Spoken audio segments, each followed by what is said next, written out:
knows nothing, can understand nothing. Plunge deeper into the darkness, and your heart will grow even stronger.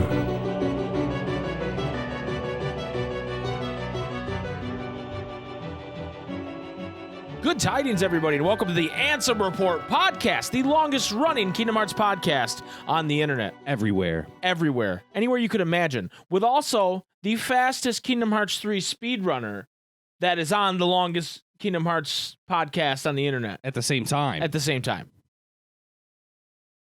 I'm Mike, and with me, as always, is my brother, the beautiful, wonderful, mysterious, never-to-be-stymied Jason. Hello. It's unstymiable, if you will. You just can't do it. You can't stymie him. Don't even try to don't even, do something and then be like, get stymied. Because he's not going to get stymied. Can't do it. We have an excellent episode for you today. And I know that because half of it's already been recorded and it's sitting there waiting. Yeah, and it was lit. As we said last week, we had our good friend Tatsoomaki join us for an interview. But then we got thrown a bit of a curveball. And a curveball in the way that we knew we were going to get thrown a curveball, and we knocked it out of the fucking park.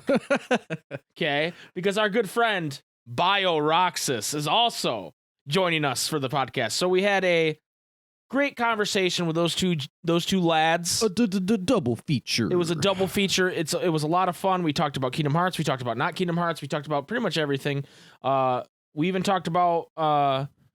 Bio sees a person with a hat on and he thinks they're a Nazi. So, there's a lot of things we talked about. Wait, what? That you'll just have to... You'll just have to listen to it later. But before we get to that, we have an email. Oh, snap. And it's a rather... it's a longer email, but I really enjoyed reading it already. I like it. And it's from our friend Super Saiyan Sora. Nice. Who says... The subject of the email is missing pages from the reports. Super Saiyan Sora here, working 12-hour shifts and watching episodes at weeks/months apart in order to binge on the job. Completely missed the build-up to the 100th episode, including the question of the month, what is a way Kingdom Hearts has affected you in a positive way? Although late, I will answer this question since it has relation to the podcast. On June 19th, 2016, was my first Father's Day since my son was born from nearly a 3-year relationship. At the time, I was also trying to 100% complete the Kingdom Hearts games. My girlfriend was hours late coming home that day, and my son mostly slept being a newborn. Most people can relate to Kingdom Hearts acting as an escape, safe zone, or place of comfort. That day fell off, and I didn't know why, so I went to my comfort, Kingdom Hearts.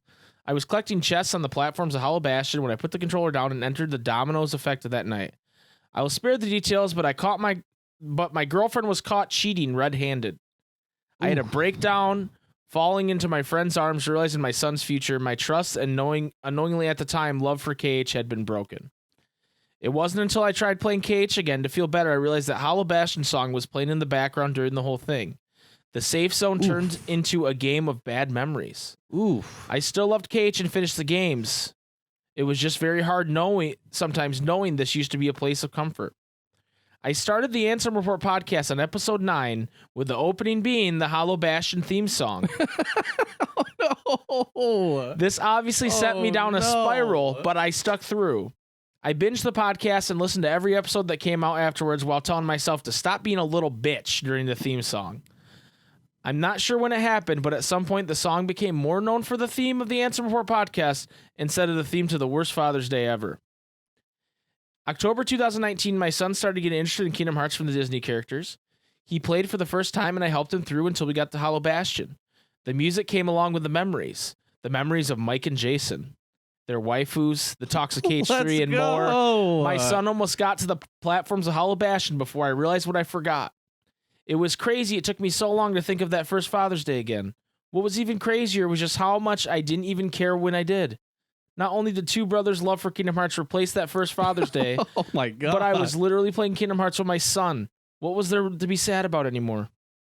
Fast forward to 2021, my son is 4 years old, almost 5, and has beat Kingdom Hearts 1, 2, and 3 himself. He's a legend. What a beast! The last Father's Day, we sealed all the keyholes in each room of the house. He said he wants to be sore for Halloween and already has a Keyblade collection and will not stop talking about Kingdom Hearts. I cannot express the feeling of bonding over Kingdom Hearts with your child and doubt it would have gone this far without the two brothers of the Ansem Report podcast. Thank you, Super Saiyan Sora and Little Sora to be. Oh my god. Super Saiyan Sora. Holy shit. That might be the most meaningful email we've ever gotten, hands down. That's crazy, dude. We are honored and humbled that we helped take something that was a negative for you and flip it over into a positive. Now, obviously, it wasn't just all us. Right. Kingdom Hearts is an amazing series, and you pushed yourself through that hard time. And shout outs to your ballin' ass son, who's a god at games, apparently. Yeah, your son is a legend. He might grow up to beat Mike's time on the speedrun. He might. But thank you, Super Saiyan Sora. And I think I appreciate that we had a hand in this, but I think it's more about the power of Kingdom Hearts. You know what I mean? True. And our love is the same as your love and anybody's love. We just love this game series, and I feel like it teaches people a lot of good things. And it's a game series that, oh man, there's just so much positive feelings in it, and I'm so glad you were able to overcome the negative of it and still enjoy it today with your kid. That's amazing. Thank you again, Super Saiyan Sora, for the email. We got to do the question of the week. This week's question of the week. I know this is a weird spot to do the question of the week, guys. Just bear with me, okay? Yeah. Just fucking, Trust me, after you listen to the double date, the Poggers double date. The Poggers double date, that was the double date interview? Yeah. Not really interview? You won't even want to listen to Question of the Week. You're going to love it. You'd be like, oh, Question of the Week after this, dude? Yeah. So we had to put it earlier in the show. Right. So the question of the week this week is, in honor of the announced ending of Kingdom Hearts Union Cross Dark Road, I want to know, what is your favorite Union Cross and or Dark Road memory? And the theme of this is that everybody that's in our Discord are a bunch of Grinches. Oh, no. OJ says the announcing ending of it, hold on. The announcement of it ending was quite orgasmic. He originally said, when it ended, and I said, OJ, it's going to be hard for me to sneak orgasmic into a response so short. So he changed it to the announcement of it ending was quite orgasmic. Sean said, I thought of saying that, but I thought it might be too harsh. LMAO.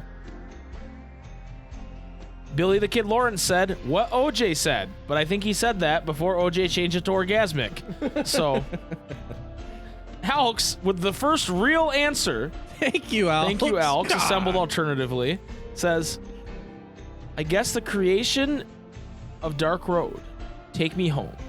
I don't really have any attachment to Union Cross because how barely long and slow it is, and Dark Road is kind of self-explanatory, but Dark Road Take Me Home did kind of help with the creation of this, or Dark Road did kind of help with the creation of this absolute banger.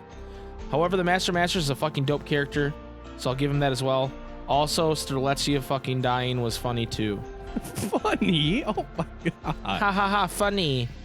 I was like, oh great, a nice good answer, and then just Streletsia got. Yeah.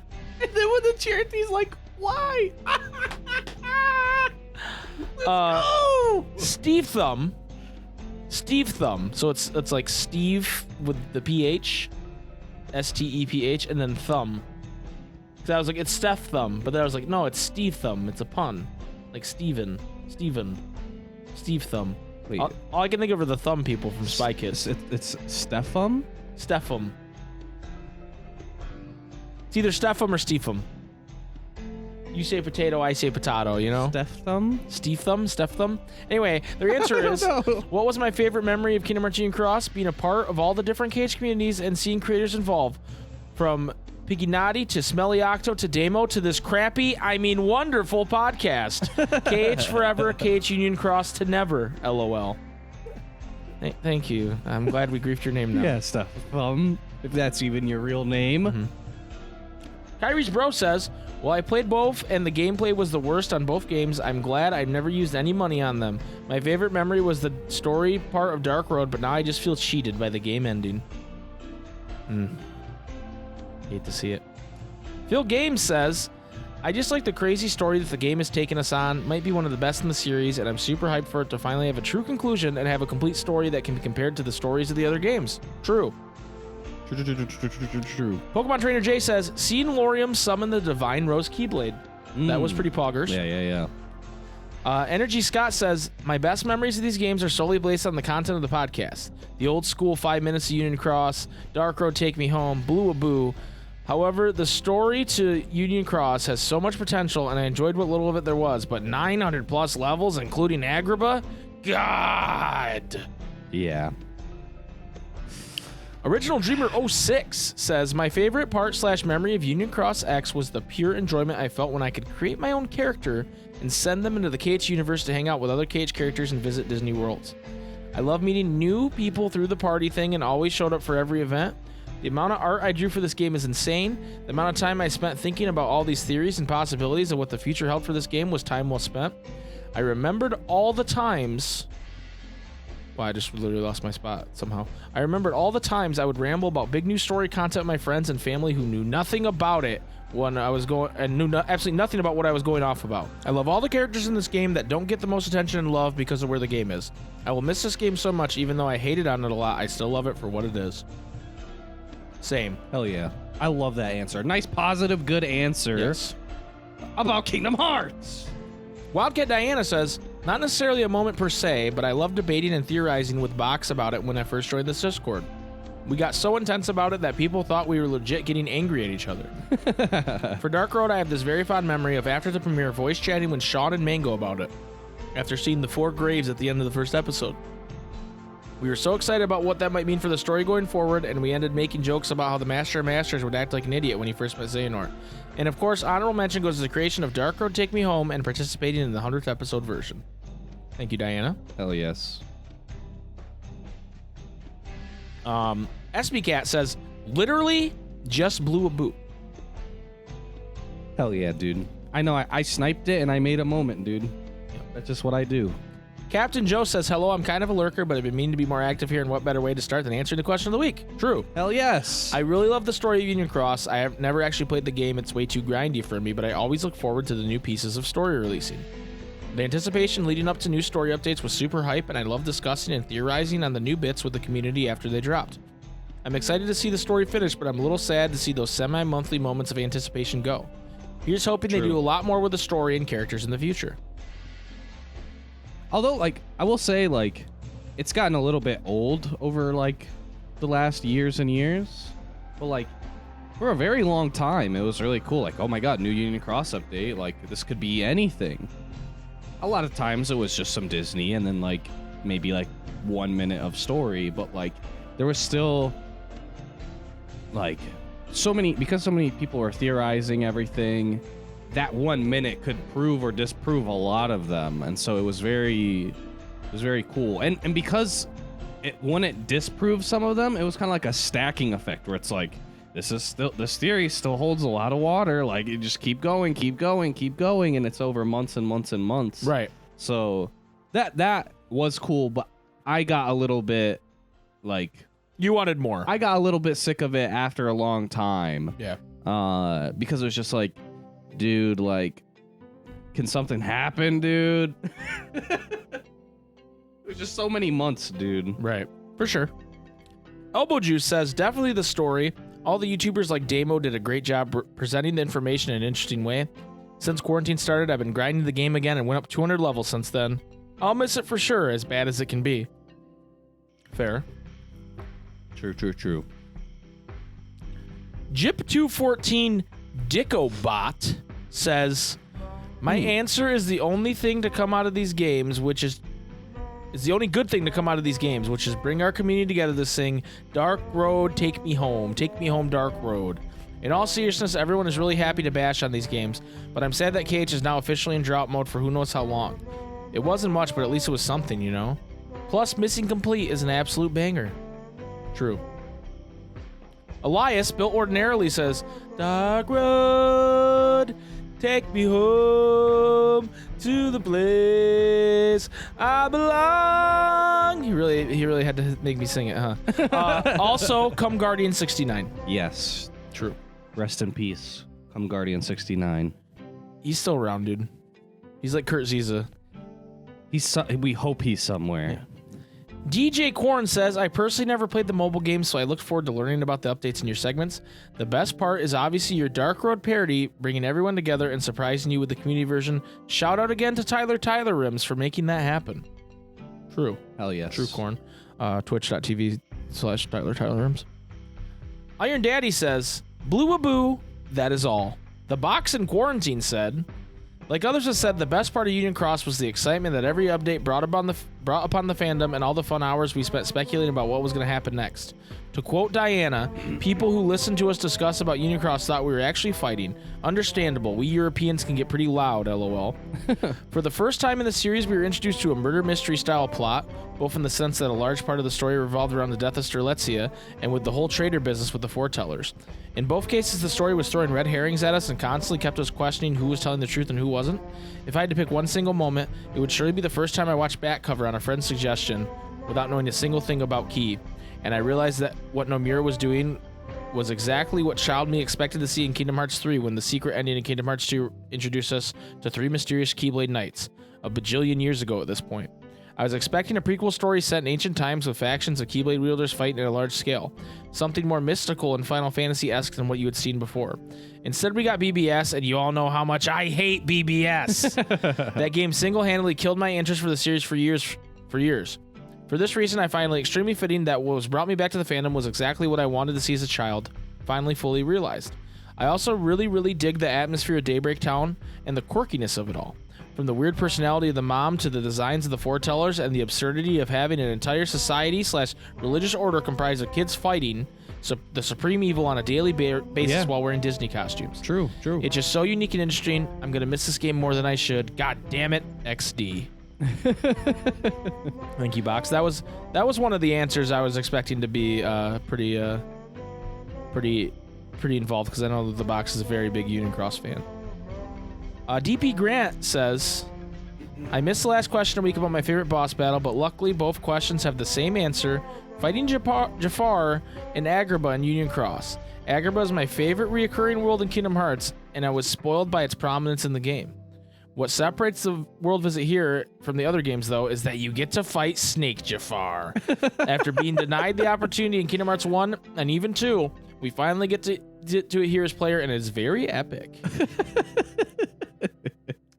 So, Boomer for KH with a very original answer here. I'm super passionate about mobile games, so this question definitely hits home. My favorite memory is right now, finding out its ending. Amazing. Wow, Boomer. You didn't read everybody else's answer first? You threw that one out there, dude? It was original, dude. I mean, I'm not surprised someone that doesn't actually like Kingdom Hearts would say that, Yeah, dude. with Donkey Kong Kingdom Hearts. True. Right. Sour Cream Sean answered again. I didn't play that much Union Cross, but I've always been grateful it existed and kept the Lord updates coming. He meant lore. Even though they wouldn't be the most consistent updates, it was still more than we would have gotten otherwise. It sparked a ton of conversation in between games, and I think that the community would have been worse off without having had them. As for Dark Road, I've been actually playing that since it started. My favorite memory is probably beating the first tower event. I felt like I actually achieved something in this game. Thank you, Sean. Meteor Phoenix says, I didn't play much of either game, so I guess my favorite memory was when it was revealed that one of the protagonists was literally called Vor, and that we were going to have to say that name with a straight face for the next year. Oh my Just God. beautiful. Fucking Vor, dude.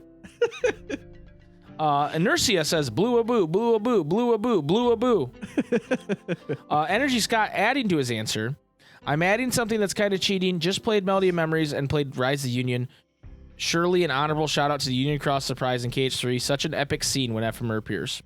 Truly epic. True. The Philly Gamer says, my favorite memory would have to be chatting with other Union Cross Dark Road players on this Discord. Whether it's been excitement or trash talking, it's always been fun. It's been the easiest thing to jump in and talk with everyone about. I'm going to miss it. It's helped me try to be active here, and I thank it for that. True.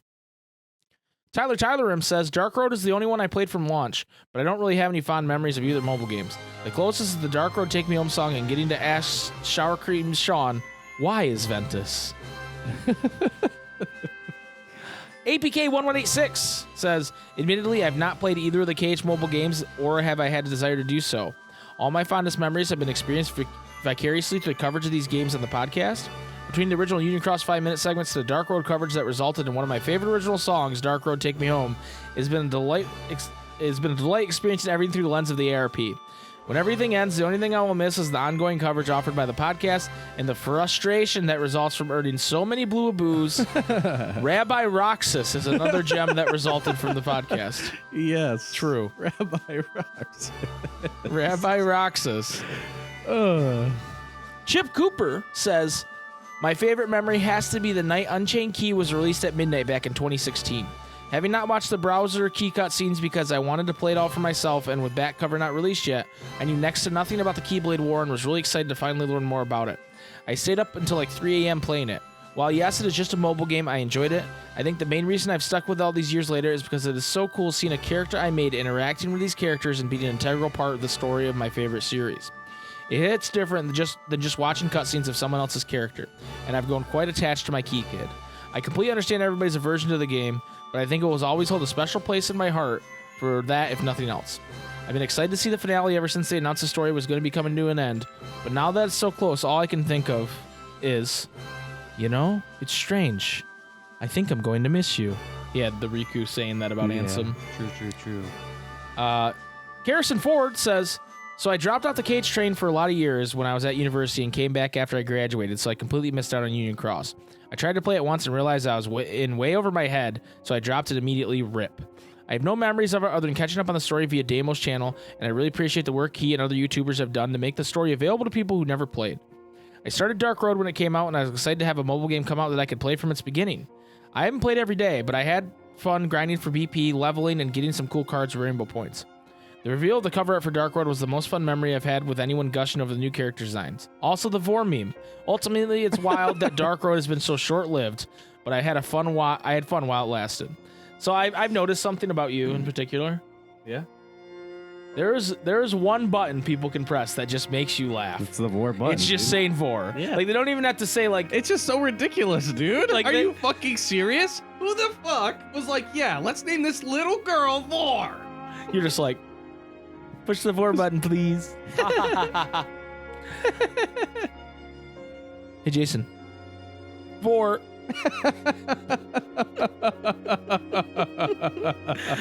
Finally, we have...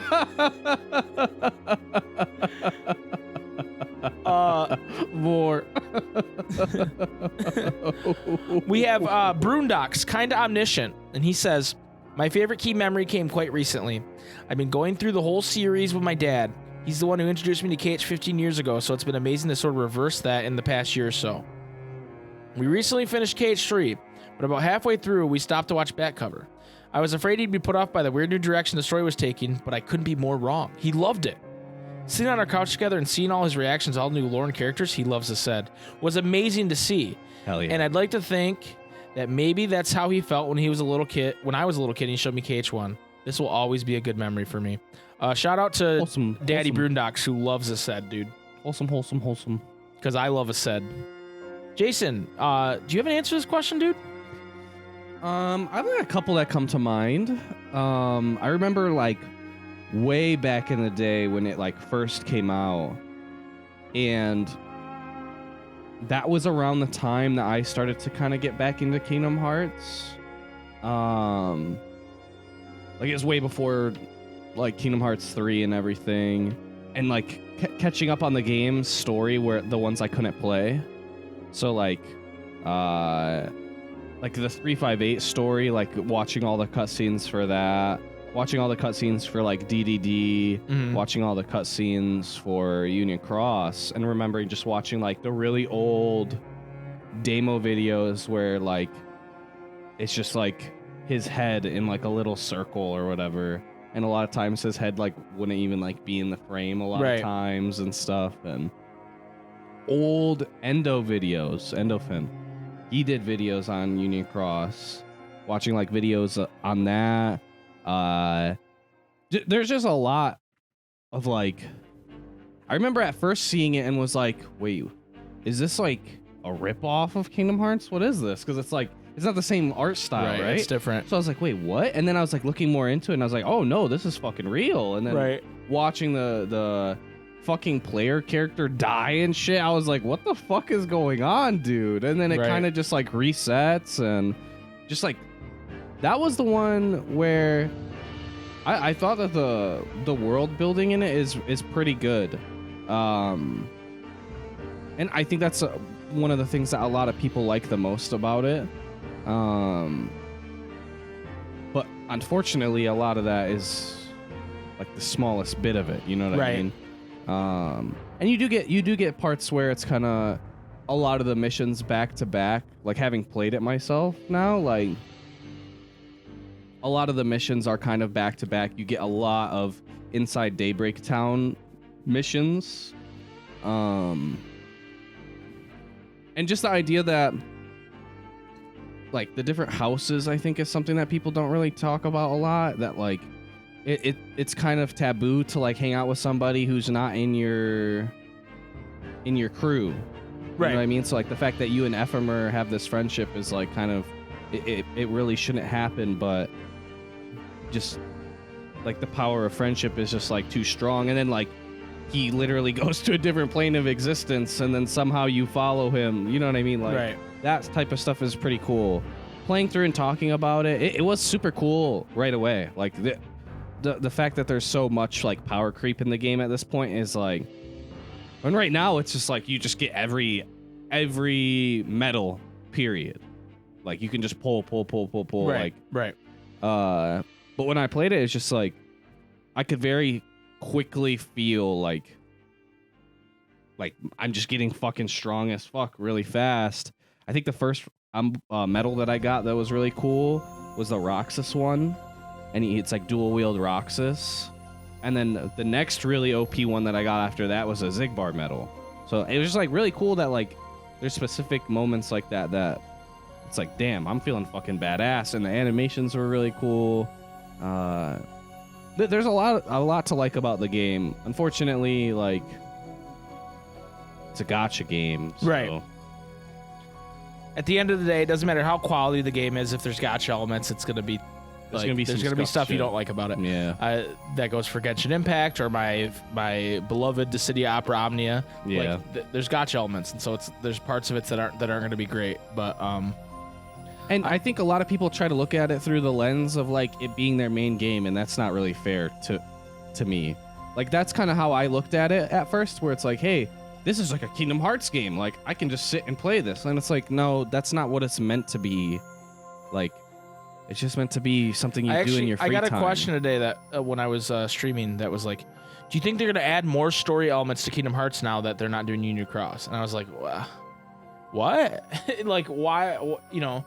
Maybe I don't think that's what they're thinking. I don't think they're going, now we can finally put this lore into the main line. No, it's like a different team. Right. Well, he did say the team's going to be absorbed into the other Kingdom Hearts teams. Oh, that's awesome. But still, it's not like they just go, well, before we were focused on like 50% gameplay, 50% story, right?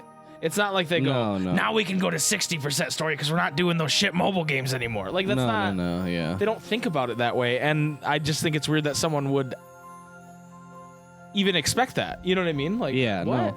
And that's something that I think if more people looked at it in a way that's like, hey, this is just something that's like fun to do in my free time on my phone, like when I'm like waiting for somebody or whatever it is that you're doing, right? Right. Like, I think it's a lot more enjoyable that way. Yeah, like, okay, I always bring up the City Opera Omnia because it's made by the same company, right? It's a Square Enix game. Yeah. That game, I could not give a rat's ass about the story. Oh, I skipped through every cutscene, but I like it because I like the gameplay because it is, I mean, yeah, there's some of it, there's a pay-to-win aspect to it. They do a much better job of giving you free shit. Oh, yeah. A lot of free shit. And two, because there's so many characters you can collect, the characters are free. It's just their weapons that you have to, you know, figure out how to get, whether through earning currency in the game or buying it. there like There's so many avenues. There's so many avenues where you can win a mission and perfect a mission, and it might be something like, well, you know what, I gotta wait till I power creep a little more and come back to this later, Yeah, and exactly. stuff like that. So Exactly. that's what I enjoy about that. It has nothing to do with the story. There's a ridiculous amount of content in that game. Yeah, where like I feel like Union Cross is like the story is the star here. This is what's important. Yeah. The gameplay doesn't really. I mean, the gameplay really. There's is some just, cool stuff to the gameplay. It's not as, I would say, like, Opera Omnia does a really good job of teaching you the more detailed mechanics, right? And they're more obvious. Where like the medals in Union Cross, like you're like having to go through and like a lot of the how they say certain stats and shit was real weird. And there's the two different types. The game's of medals. UI is confusing as yeah, shit. the UI is really fucking weird. So. Even like the menu UIs is just like, what is this? What am I looking at? And they're like, here's a costume board, and then here's this board, and here's this kind of board, and you're like, what is this? And all? like, I have played like so many different like either like mobile games, just games in general, and I feel like if I'm confused at that shit, bro, like it's not very good. Yeah. like how they explain it is not very good. Right. I should have to go watch a demo video to figure out why my fucking medals suck dick. You know what I mean? Yeah, for sure, for sure. I'd say my favorite memory is a lot of similar to a lot of people are saying, where it's more about like the discussion around it with us and on the podcast and like the funny memes, you know, right, of us making, you know, Blue Aboos and Dark Road, Take Me Homes, and Rabbi Roxases and things like that. For sure, that's the stuff that I think about when I think about those games, not necessarily the games. Like I literally got like goosebumps like listening to both the original version that we listened to on the 100th episode, but also the remix, the remix. You know what I mean? The remaster that Fabio the Iguana did. Exactly. Yeah. So shout outs to Fabio. It sucks we don't really have a good reason to use it anymore. Yeah, that's what I was saying. When the news dropped, it was like 4 in the morning or some shit for us, and Damo was streaming, and everyone was just kind of like in shock. And everyone was just kind of like figuring out what this all means and everything. And most of the news was still in Japanese. So there's like some translation stuff. Right.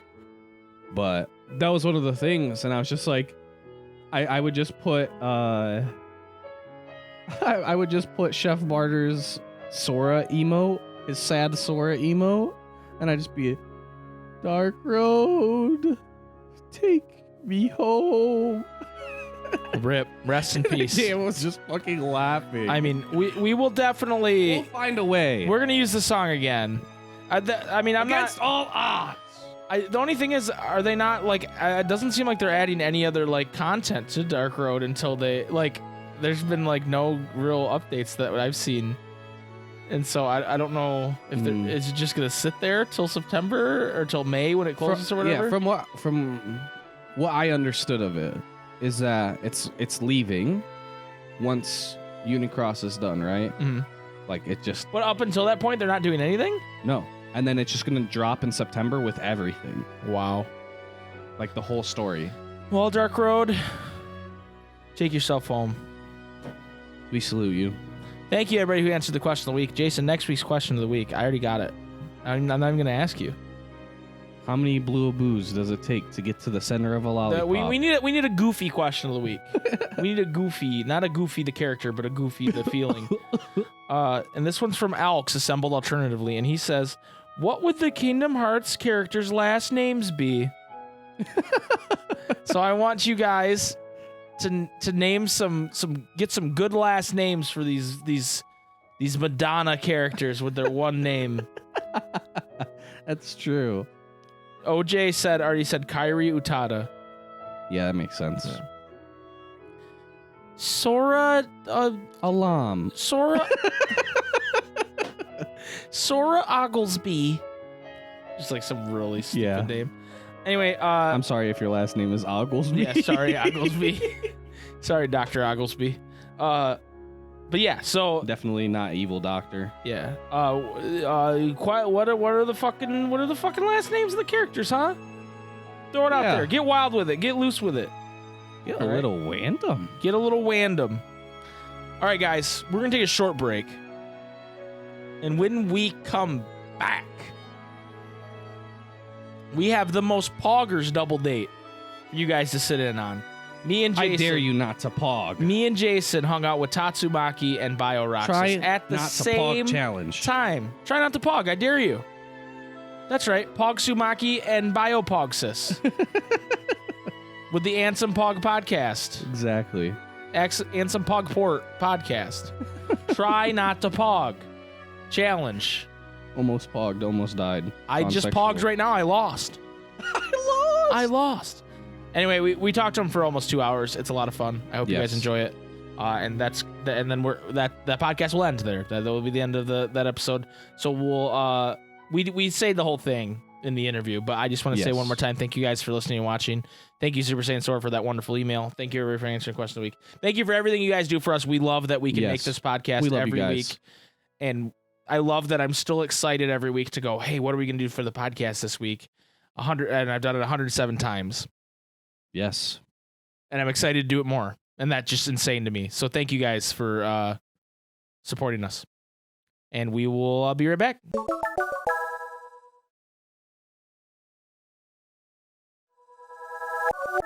Welcome back to the Ansem Report podcast. Jason, we have not one, but two very special guests today. Who? First of all, we have variety streamer Tatsoomaki. I know he loves being called variety streamer. You fucker. He listened to Sean's fucking podcast. I said, for fuck's sake. What else? I guess I don't know what else to call it. Variety stream? Whatever. Dude, you stream a variety of things. And then we have breakdown expert and all-around Kingdom Hearts good boy, Bio-Roxas. Hello, Bio-Roxas. Hello. Hi, Bio. Hi, Tatsu. How are you doing? I'm doing good. How are you doing? I'm not bad. It's our podcast now. This is really good. You guys are interviewing each other. I like this. keep going. I gotta say hello. I hope you guys brought questions for each other. Yeah. I think it's so. Actually, Tatsu, how did you get started on Twitch? Oh, fuck off. No, I'm serious. Oh, okay. No, because because I found you. I found you in like halfway through the Cage 2 level 1, right? But you had already done all of Cage 1, right? Yeah. Well, it's, I was pretty much. I mean, the first thing I ever streamed was I did one thing of Cage Rando when I was really bad at it. I didn't know what was going on. Oh, that was your first stream? That was my first stream. It was the Twitch? video I posted. Yeah, I was on Twitter. I made a shitty video out of it. Yes, that's a bad video. It's bad. But then I was like, I've never done. I feel like I could do all the games level 1 crit because I've never done that, and I've already played through all the games over and over and over. And I severely underestimated how hard level 1 KH1 was going to be. And I was like, that'll be good because if I get mad, people will be like, haha, this is content. But yeah. And then I met you. Aren't you worried though that because you started with crit level 1, like you're just done playing Kingdom Hearts forever? No. You can't go play standard now. I really like playing Kingdom Hearts on beginner. I know that might be like a bad take. No, I think I don't know. I mean, I played through.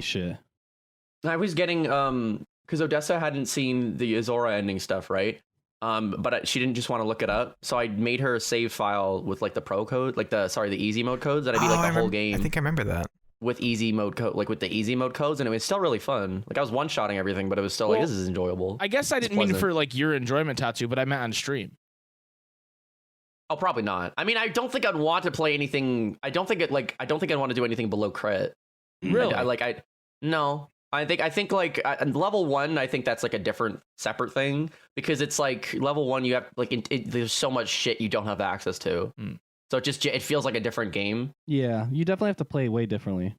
Yeah, but as far as difficulties go, like no, I don't know. I think Jason and I are like, milking it out feels as good long for me. as we can. Oh yeah, you're like what? You don't want to take the leap. We're like, once you go to crit, you can't go back. Then standard, then proud. Okay, we didn't play any crit. Yeah, we didn't do that. No. Well, actually, I feel like as like a dual streamer, it's a different type of like interaction.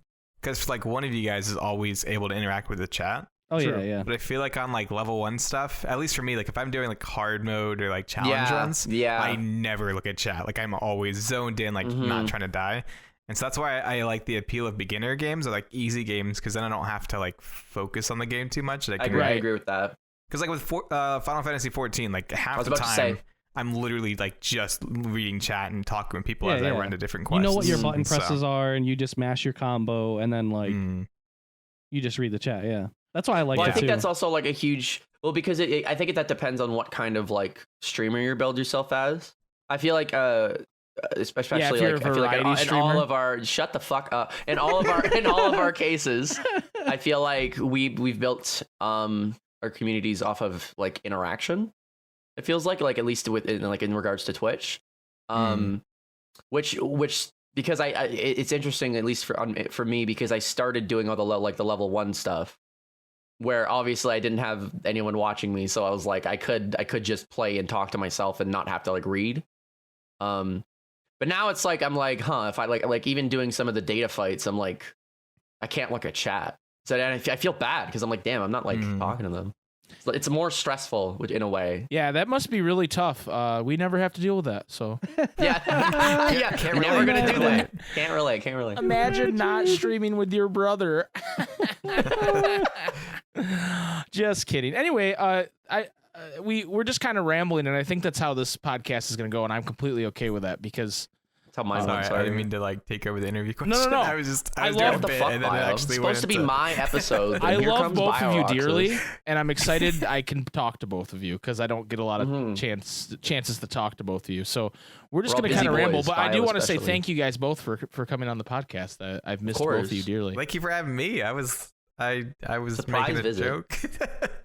And then, Wow. Yeah. Bio calling the podcast a joke. Kind of fucked up. No. I mean, like, so Tatsu was streaming, or the Super SpikeGhetti Bros was streaming, and I was like, "Ooh, dual podcast hosts," because they were streaming till late at night. I was like, "I'm actually free," and then, oh my god, you were making a joke, but you also had like your two pointer fingers together, and were like, "Unless I can actually come on, maybe." I was like, "Hello, woo." Woo, please let me on podcast. And we were like, hell yeah, dude. Because people have been like fucking begging us, put Bio-Roxas on. No one wanted Tatsu on except me.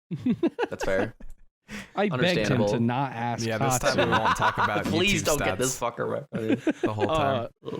I'm going to steer the conversation in a direction here of something that's been podcast to do, yeah. That's been around a little bit, but I think really, especially in Tatsu's community, there's been kind of a fever for Kingdom Hearts 2 Final Mix randomizers. Heck yeah. Because we've been caught by it. We haven't done it as much on stream, but there will be some nights it's like 2 a.m. and you're like, hey, Mike, do you want to do a randomizer? And I'm like, you son of a bitch. Do a quick seed? I'm in. Yeah, a quick seed, and then 4 hours later, I'm like, I should have went to bed.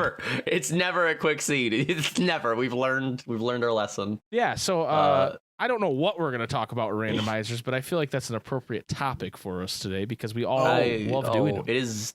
Yeah, I've been doing a lot more lately too. It is so good, man. Because I had some car troubles, and so I was like, let me, do a stream incentive goal. And so I was like, people like KH2 randomizer. And now I'm like, okay, what if I just open every stream with a randomizer and then play another game? Like it's slowly just like taking over again.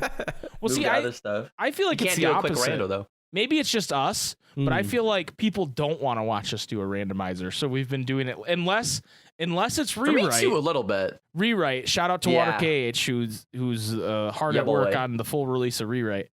Unless it's rewrite, I feel like people are kind of like, oh, you guys are doing another randomizer. I think because especially like myself as well, I've noticed like there's still an audience for it, just certainly not as big as some of the other stuff. I think some people are coming in like they like to see my reaction to stuff, and with randomizers, it's more just he's playing the game. Right. Like this guy's trying. Like, well, especially because I'm not like freaking out over weird story things. I'm just like just playing a thing. Well, especially because you've been racing Shibuya every week, right? So yeah, and you've been winning. So fun. So you want to keep winning. Yeah, well, I got a 2-point lead right now, which I'm pretty happy about. Which I feel bad because it's like we've also raced off stream and stuff, and like I feel like if you combine our wins and losses off stream as well, like it would probably be more even.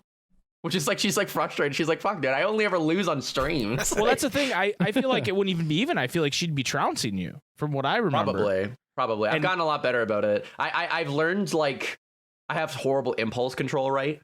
Like especially like on like I'll just be like, okay, what if I beat this boss right now and I have like nothing, like fuck all, but I'm like, okay, but what if I do the what same if there's thing. something behind him? So I'll mash my head against the wall when it's like way smarter to go somewhere else, like even if it's like hinted or something. Right. And so I've just like entered a zone, like a state where if I'm streaming it or something, I'm like, I'm just gonna like I use it as like a weird like anti-tracker. So if my brain's like, do this, do it. What if there's something? I'm like, okay, so don't do that.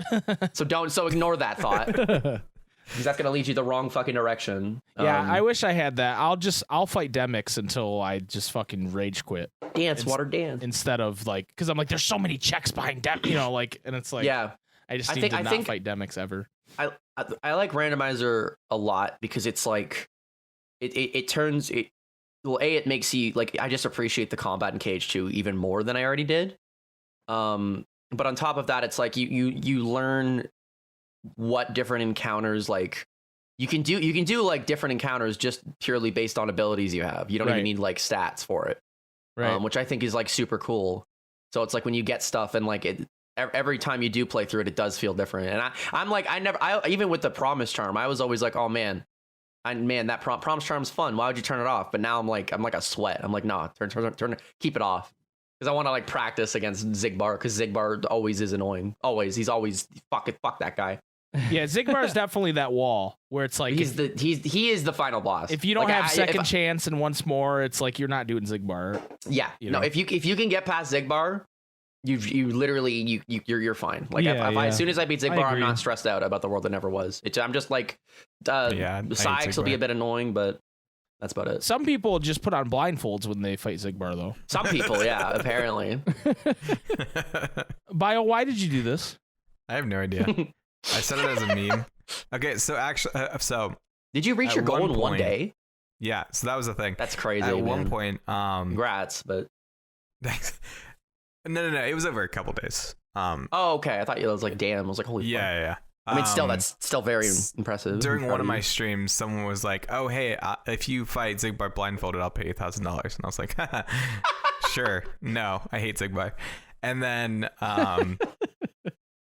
so I was doing a stream incentive, and like at the start of the stream, as just like a offhand thing, I was like, "You know what?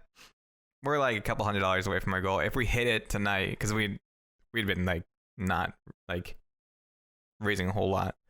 I was like, okay, if we hit it in this stream only, then I'll hit Zigbar. And of course, in like the first hour, everyone's like, "Oh, you're gonna fight Zigbar blindfolded?" Of course. And I was like, cool. I came when it was already met, but if I had heard that, I would have been like, "Yeah, okay, yep, it's met. Let's do it." Yeah, that's awesome, dude. Good lord.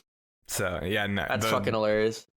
I can't believe you actually did it like as well as you did. I'm guessing it was 99 crit, I think. Yeah, no, it was definitely level 99 crit. No, 100%. Like you did fucking. No, I was surprised too at how easy it was to pick up on sound cues. But like, I think that's also really a testament. Yeah, that's a testament to how good the game is. Like, especially with Zigbar, who's one of the most horseshit bosses in the game. Like sound cues alone can tell you so much about that fight. Yeah, for sure. And like all those sayings that everyone quotes that he says all the time, it's like those are like they're good thing you remember them, because holy fuck, the quotes tell you what he's about to do. He really is like, "Don't hit me right now, I'm reloading." Yeah, he literally says, "I am reloading," just letting you know. I really love that about Kingdom Hearts in general, though, because like you can use that to describe to people, like to help them. Like I was watching Preferred Whale the other night, and she was trying to do the beat Kingdom Hearts in under 15 hours, Kingdom Hearts 1, while not changing equipment and while not continuing, right? Which Jason and I did. Like Jason did it, I watched, but and that's a nightmare, especially when you get to Final Ansem, right? It's very, very stressful. And so she was fighting Ansem in like the little dome in Destiny Island, and she was having a hard time finding an opening, and I just said, "Hey, when he says take this, you can block that." So like instead of me trying to describe, when he does his little dashy across the room, like I can just say, when he takes this, block it. You know what I mean? And I just think that's so cool about Kingdom Hearts. Well, that's just like, that's just got all around just good boss design. I think I don't know what it is. I know it's just like next to visual cues, sound cues are like the best. Like the quickest way you could react to something, especially in an action game. Like you need that in an action game. God, even thinking about that last gauntlet in KH1 has me stressed. Isn't Especially it nice that they don't chip tell damage. you, hey, by the way, you don't get any more items. Haha, anyways. Yeah. Like, you use all your items against this fight? Okay. Have fun. You have none on the next phase. They don't even give you an option to menu. It's kind of fucked up. Like, it's like, this is a kid's game. Jesus. Yeah, it's pretty messed up. And also, like, I hadn't done it in so long that I forgot. Like, No. I remember exactly how the fight, ship looks, but I don't remember the mechanics of it, right? So then no, the ship part is the horseshit. lasers are so ridiculous. And we did it all in one stream. Yeah, we did it all in one stream. And I was like, okay, dude, we're so close to the end. I just want to do this, like, one shot this or whatever, right? How'd that go? I think, I don't think I died. You didn't die. You came very close. Yeah. But, nice. But it was like an hour fight because he was doing. We were maybe level 50, and he was just doing chip damage. Jesus. And they really beginner, like, if you don't on beginner even, it's like if you don't use like Aroga and stuff, like you're kind of like you're fucked. Yeah. Like if you don't have like it's something at least. I don't know. Well, and there's that balance of, okay, do I use Aroga and use 2 MP, but I might not be able to heal in time, you know, because I'm not going to hit him enough because he's pushing me out. You know, it's which that the fight before and like his like when you jump into the tree or whatever in Destiny Island, that's a great fight. I love that fight. Yeah. He gets a little spammy at the end. Yeah, once he gets to like a bar and a half. Then he submits. His DM is he submits and he gets you, and then once that's done, he DMs, and then he submits and gets you, and then once that's done, he DMs. So you gotta get away from the submit if you can break that chain. Otherwise, he will continue to do the same chain over and over and over and over. You're making me miss Billy Zane, man, or whatever. Miss Billy Zane, dude. Billy Zane was goated, dude. Why'd they not bring him back on? Is there a reason? He do something, or is he just like, is he too expensive? I think there was from what everybody says, that I don't think there's a confirmed reason, but he was in some like really like risque movie after that, and Disney was like, yo.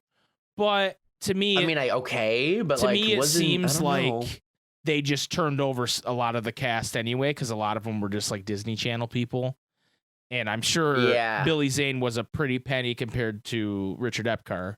No offense to Richard Epcar, who's a brilliant voice actor, but no, they're both banging. But I think something about like Billy Zane, I don't know. Like I'd even like played like KH1 like later, but like his voice acting just stuck with me more. Yeah, I read this story, and we talked about this on the podcast before, about this person who, it was on Reddit. And they went to a con where Billy Zane just happened to be, and they said, "Hey, I really love your acting as Ansem." And Billy Zane was like, "Oh, really? Yeah, I loved that role." And he like drew Ansem for them, really, and signed it. Oh, like, yeah, that's so cool. Actually, I heard the story on the podcast. Yeah. I think early on I was telling Addison about it. I think back when Addison was still on the podcast. I think that's when we first talked about it. But like the picture's so fucking cool that he drew, and I was just like, Billy Zane seems like the coolest fucking dude, man. Like, I love that. Like, have you seen any interviews with Haley Joel Osment? Because like I always look up, because I love hearing voice actors like interviews and stuff and like their thoughts on the roles and shit. Me too. Yeah, and like I like it's seriously like I love when I find a new show or something I like. I'm like, that a lot of voices sound familiar, even in a video game. Mm-hmm. I'll look up the voiceless cast just to see who I can recognize. Yeah, Jason and I do that all the time I like, and I'll be like, okay, who else do they voice? Because it's cool to find out, like, yo, fucking Zigbar voices. Doesn't he voices someone in like some show.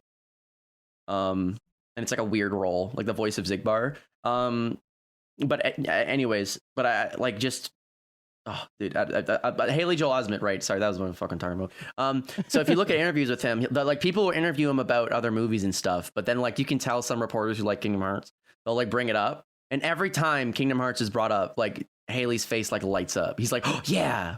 He's always so excited to talk about it. That's awesome. I like there's not enough interviews with him about it. There's only like 5, but like every time someone brings up Kingdom Hearts, like his mood shifts from like just a regular interview to like, oh fuck yeah, like he's excited. You can tell sure he cares gets about sick it. of I see dead people. You know what I mean? Like that's fun. Like I knew him as Sora first. Yeah. Oh my god. Is Bio just realizing? Did you not He's the kid. Yeah.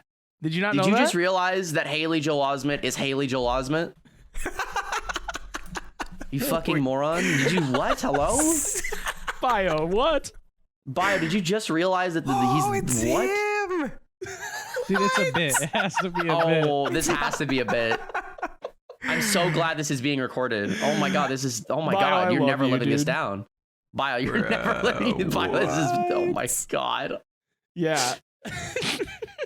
Yeah, he's the kid from The Sixth Sense, Bio. He's also from. Isn't he the? He's like, yeah, day, that's him. I will be One day Sora. I will be Sora. Yeah.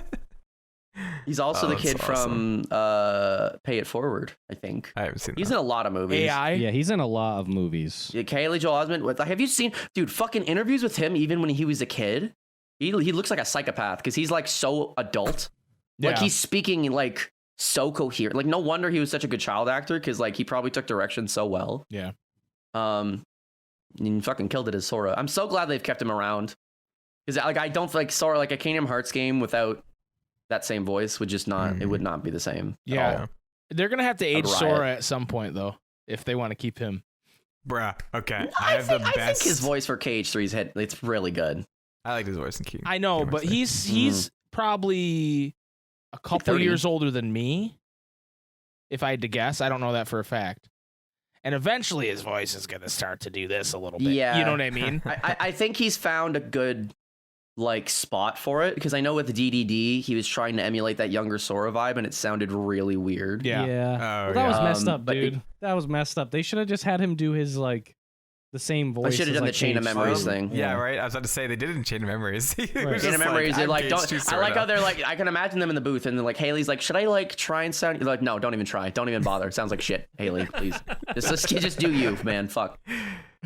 Like, Meanwhile, seriously. they need to tell Riku's voice actor to do that because when he's adult Riku, he doesn't read his lines properly or something. Unless he's I don't know evil. what the voice Unless he's direction evil. is up with that. The yeah. direction, must be off because in it has to Melody be. of Memory, I think it's better, right?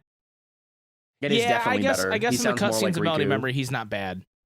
But in KH3, he's like, Whatever this is the line direction- I am saying. Sora Dude, is in Remind, danger. he's so bad. Yeah, Remind is definitely like called in. It sounds like. I love Aqua, that. Terra, It and reminds me Ventus of- went to the realm of darkness. My Like, that's favorite- literally how he says it. I love that in Remind, like, Sykes recorded his lines in a bathroom stall. Like, it's just like, it's so deep fried. Yeah. They're, Like, he's clearly Or too close to Terra's. the mic. He's like, it's like he's way too close. yeah, Terra Xehanort's like that, too. I don't know what Richard Yeah. Epcar was doing, but Terra Xehanort's really bad in Remind, too. Like, They he one-taped sounds it. like this. Like, I know. I don't really understand what happened there. I think it's hilarious. Yeah. I mean, when It wasn't during the pandemic, right? no. I think it was. No, Remind came was out it? No, before. yeah. Oh, yeah, Oh, wow. It came out right before. I don't know what the excuse is. Remind is- Remind years came out in ago. January. I remember they it had, came out before. like yeah. a year maybe to record it. Unless they were working on Remind. Maybe they got local. Maybe the localization team got the resources for it like hella late. Maybe, like, just put it that'd in, be put it in. it interesting, came out actually, in to listen January, to so the it had to JP. have been done. Yeah, no, there's no way. Because That could it'd also be- explain why Riku sounded like Dookie, like he sounded like shit. It's amazing what like direction can do for voice actors. Oh yeah, I mean this isn't necessarily Kingdom Hearts related, but have you seen the new like the live action Lion King? Right, they got because they got James Earl Jones to voice Mufasa again. But if you were to compare his voice acting in that movie to the original, it's just like he sounds like he's a lost old man. Like all of Well- his lines, he's just like, yeah. To be fair, like- I mean, he's much No, older no. now. I know, no. He's older, yes, but he might actually be lost. literally, there's an interview with John Favreau, right, who directed the movie and even did voice direction for it. And apparently, he literally is boasting about the fact that how when James Earl Jones came in and was like, okay, so James Earl Jones was asking for voice direction. He's like, okay, so what should I do for this scene, right? And apparently, John Favreau was just like, you are him. You do not need any voice direction. He's like, okay. So it's like, but John Favreau was like, yes, he is Mufasa. He doesn't need direction. It's like, yes, the fuck he does. Like, hello? he hasn't. He's a voice actor. He's not a what? Like he hasn't been might have Mufasa in years. dementia, like that. Yeah, you like can't- it's he's very it's just old. like even if it's like voice direction, like I feel bad because a lot of voice actors get a bad rap because the voice direction's bad. But it's like the Yeah. voice actors could be very competent. Well, it seems like it's kind But- of a hard job. Voice acting or voice directing? Voice directing. I mean, voice acting. Both, yeah. I mean, acting in general is, but like when you're directing like a movie or a play, you gotta know everything. Well, you see everything too. Where you're voice acting and you don't always have both actors in the booth. You don't know, you know what I mean? So I feel like you don't know what exact. Yeah, that's why it's. You don't have necessarily the energy. I mean, and it's such fantastical shit that like they could describe Kingdom Hearts. Okay, so Sora just came out of the ground and stopped you from killing a suit of armor that's actually your representation of your own and your own strength to fight yourself. Because in your own body, you're possessed. And anyway, he burst through there, and now you're going to fight him. And he's saying that you time traveled, and he can time travel too. Okay, action. I don't know, dude. And he's just on the other side of the booth, like, okay, what? Like, I feel like of all people, though, Richard Epcar would just be like, yep, got it. He'd be like, oh, got it. Because he's been in so much fucking anime, and like he's just like, okay, yep. He'd be like, oh, that makes sense to me. That makes why that's why all of his lines hit. He gets it. Time travel in this universe, you have to be there. A past version of yourself has to be there in order to do it, right? Like he's just like answering like the shit before they even say it. He's just like, I gotcha. Is he gonna go through and jump to the different wielders? He's genius. Maybe that's why David Gallagher is just like, they're like, okay, so Sora, oh fuck, okay, so Sora is dead. Not really though. We're looking for him. These three people, Realm of Darkness. He's just lost. He's just checked out. So he's just like, I'm just gonna read this like a book report. Dude, he's more checked out than David Boreanaz in KH1, dude. Leon. Who did? Oh yeah, the Keyblade. They called on him for read aloud, and he was not having. David Boreanaz was like, "Give me the check, dude. Just give me the check." He's just like, I wonder though, like, I love him. I always think about like more commission based work, and like how you have to work so hard to get to that point, and then you're just like, yeah, whatever. Like, I wonder what happened to like make them lose that passion. But dude, David Boreanaz was on Angel, dude. I don't know who that is. He's Angel. What do you mean? He's on other shows. I want to say Bones. I don't know. He's on other shows. I don't know. He's like a TV actor. I don't even know what he looks it's like. Probably okay. I just know him from the BoJack Horseman episode where they pretend BoJack Horseman's house is David Boreanaz's house and have people tour it. Yeah, true. I wasn't really speaking to that guy. I just mean like when I hear someone like do like when you can, because I feel like you can tell when like someone's trying phoning to voice someone. Yeah, and it's just like I wonder what like made them lose that passion. Yeah, it's a lot of hard work to get to that point. Yeah, I don't think I don't know. I don't think you hear it as often from like voice actors that like voice acting is like their job and their passion, right? It's the people that like don't always voice act and maybe they do. They might be an actor. Yeah, I think what it probably is not it's probably like the idea of it's super exciting and they're super into it at first, but they realize all of it's not like it could be like burnout. Voice acting, yeah, it's like hard work, man, because you're just in a booth like. Fucking Haley Joel Osment, like all of these characters were probably sitting in a booth for like 2 hours doing grunts and nothing else. No, there's a Gallagher interview where he was doing a panel and he was like, yeah, for like hours I was doing all these hit attacks and grunts and like my throat was raw. Dude, for Riku, I believe that shit, dude. Yeah. Well, you need a good panel. Yeah. Well, bye. Especially when he's fucking going fucking Super Saiyan, and then when on the Heartless when he's stabbing it and shit. Well, I'm just saying, like, that was such a good scene. KH1 and KH2, like he just does all this ridiculous shit. You're gonna lose it all. Yeah, like he just does all this crazy shit. One more, like he just like all this shit. He's doing great, man. Can we fucking? I feel like the person who has the hardest job has got to be like Ventus Roxas. So Jesse McCartney, he does not get enough appreciation for I could tell. I love him. I could like both. He could read both sentences as one is Roxas, one is Ventus, and I could tell who is who. Like he's so. Oh yeah. Yeah, he for is. Sure. Oh, it's like you could like the tone, the way he speaks is just. He knocks it out of the park with both of them. They don't sound like the same person. Like I don't know how he does, but it's the same voice. Like it's so good. Yeah, he does a really good job. To go back to the like David Gallagher like remind shit, I also just think it's probably just he's sick of it. Bad. No. Okay. When has Riku quitting. ever been the person to explain shit? ever. You know what I mean? Yeah, That's making him do true. exposition. He's more of a fantastical like he does do some type of like pretty monologuing quiet. kind of in KH1, but he's not like explaining shit to you. Even in KH2, like the most he says, like when Sora's like when Roxas goes back into Sora and Sora's like oh, and then all Riku says, he's like, don't worry, you're all still you. He doesn't say because a nobody. He is like he doesn't start explaining what's Just happening. pulls down like a slide. Yeah. Yeah, it he doesn't has a really little fit pointer, his- slaps it. Yeah, it could be. It could doesn't be really the fit writing his- as well. His character, So but like maybe he could still talk a lot because I mean in KH2 ending he talks so much and like it's still really but it's a good. conversation. It's Yeah, not exposition. Yeah. yeah. Leave that shit to Diz, dude. Yeah, or Goofy for Bro, some reason. Yen Goofy. Sid, Goofy did like. There's like why is Goofy the exposition machine on their trio? It doesn't make sense. Oh. I think you know what? You know why I think they picked Goofy genuinely? Because Sora can't, because he represents like he's your insert into the story. Yeah. And it So if can't he be was explaining- Donald. It has to be explained to him, and it can't be Donald can't for be fucking obvious Donald. reasons. So they're like, I guess it has to be Bro, Goofy. they made Like, Donald say way too much out there shit in KH3, bro. Like there's way too much like words that Donald Duck I just should hear white never noise. say. I just hear white noise when Donald talks. Did anyone else like the fucking let's get it? When he did that shit against Scold, I like threw my controller. I was like, what?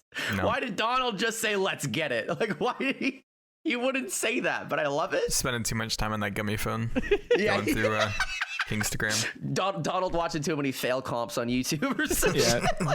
I feel like his voice actor was sitting in the booth like both hands like clasped like right at the base of his throat because he's like forcing it out to be like, this might be a good spot to find some ingredients. Like, Yeah. for whatever reason, It line. sounds like it sounds like he's like struggling to get air. The cadence he uses on a lot of those really long sentences, it sounds like he's dying. Like it's not good. Like the sea is for everyone. Like he just says things so slow. I don't know what I thought it was just me, but it felt like even from KH1 to 2 to 3, it's like it feels like he's played at 50% speed to the other, Bro, and I other swear, people. KH1, he talks so fast. Yeah. Like I don't even understand. Yeah. I just read the subtitles. I don't That's even why try they're to there. understand them. I think Donald Duck is the exclusive reason that auto turned on subtitles are a thing in the Kingdom Hearts games. Yeah. Like I'm not kidding. Oh, they are. I think there are like we could either ask him to do retakes of this a million times, or just put subtitles and not have to get the. You think by the end of KH1, the voice actor was just like, blah, blah, blah, blah, blah, and they're like, great, good job, good take. Good job. Yeah. Fix it, info. Don't worry. Yeah. He's like, but I only recorded one line. He's like, they're like, don't worry, we'll make it into 10 with the subtitles. We'll spread that boy. shit out.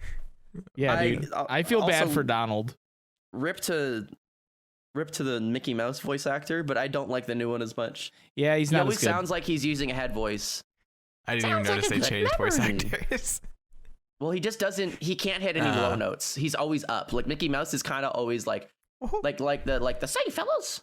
He's kind of just like say fellas. Like he's I don't know. He's always up. They should He have doesn't got go up and whoever down. did the voice on the episode of South Park where Mickey Mouse is the manager of the Jonas Brothers. Have Yeah, you guys yeah. seen that episode? Honestly could have been not bad. I Yeah. mean, the guy, he does a good job, but I can tell. But Yeah, I'm like, and then it ain't constant because I'm like, he's not saying it right. yeah. It's weird, but it's like, you know, the dude did it for like 50 years or whatever that did it before him, and then he passed, unfortunately, and so it's like that's like a one of a kind voice to do. Like, I mean, has Donald Duck had the same voice actor this whole time? Yeah, it's the same one. And so, like, when that guy passes, I don't know what they're gonna Fucked. do with Donald Duck. You know what I mean? That guy must be so busy because like if that's the Donald Duck voice actor. Right. So He he's is. never short for work. Like him and Goof. That's what I like. I love about Kingdom Hearts because it's like that is Donald and Goofy. It's not like some stand-ins. It's like if I were to meet the voice actors for Donald and Goofy, I'd be like, "Yo, Sora." They'd be like, "Yeah." They'd probably not know what the fuck is going on. I'm about to say, do you think they have like a whiplash of like, okay, let's go record Disney Castle Part 1. Let's go do DuckTales. Okay, let's go do Kingdom Hearts 3. Go talk about Hearts and Darkness. Yeah, they're like, Especially what the fuck is Goofy, going dude. on? They make Dude, Goofy say some out why there is- shit I too. know. Like just the exposition and stuff that he says is so insane. Like I love that like Goofy and Donald are Sora's parents. Like Goofy's the father. They're just like Donald's on a the panel mother. somewhere at some con, and some fucking Kingdom Hearts fans come up with the Keyblades and they're fucking dressed up and they're like, oh no. Here we go. They're gonna think I can do this. No one ever asked me about Mickey Mouse Clubhouse. They always ask me about Kingdom Hearts. Kingdom of Hearts. Yeah. Why does everyone I meet when I'm like, oh, yo, Kingdom Hearts or the Kingdom of Hearts? Where does the of come from? I think it's a meme, right? No, it's no. But I mean, no, it that is, but it's a meme because people do it. About because everyone calls it Everyone that. I meet calls it Kingdom of Hearts, and I've never ever like. When did I didn't say that. Is it a Canada thing? Yeah, no, I've heard it here. Yeah, I've heard it.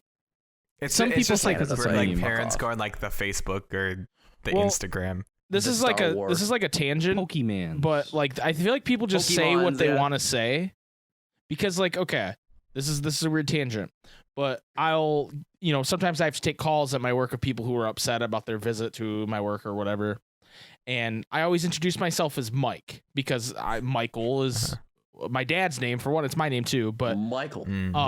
Only people that call me Michael are my parents and Tara. You know what I mean? Yeah. And so I always say, "Hi, this is Mike. What can I do for you?" And 99.9% of the time they go, "Hi, Michael," and then they tell me what their problem is. So it's like weird. It's very weird, but like I can't explain it other than people just want to say what they want to say, dude. Like okay, but that's so odd. Why would like if someone said, "Hey, Mike."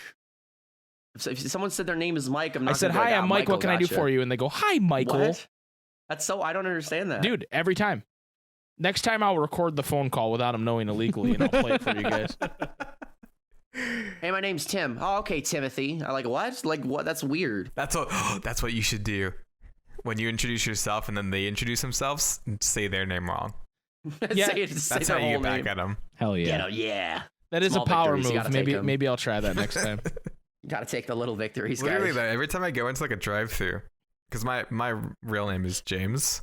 Kyle's real name, Pog. Like, what's your name? And I'm like, James. And they'll be like, Jay. And I'm like, yeah, okay. Yeah. But it'll be like, ask for your name? It'll be like, that happens to me too, though. I've gotten Michael. I've gotten Jake. I've gotten Jace. I've gotten Jay.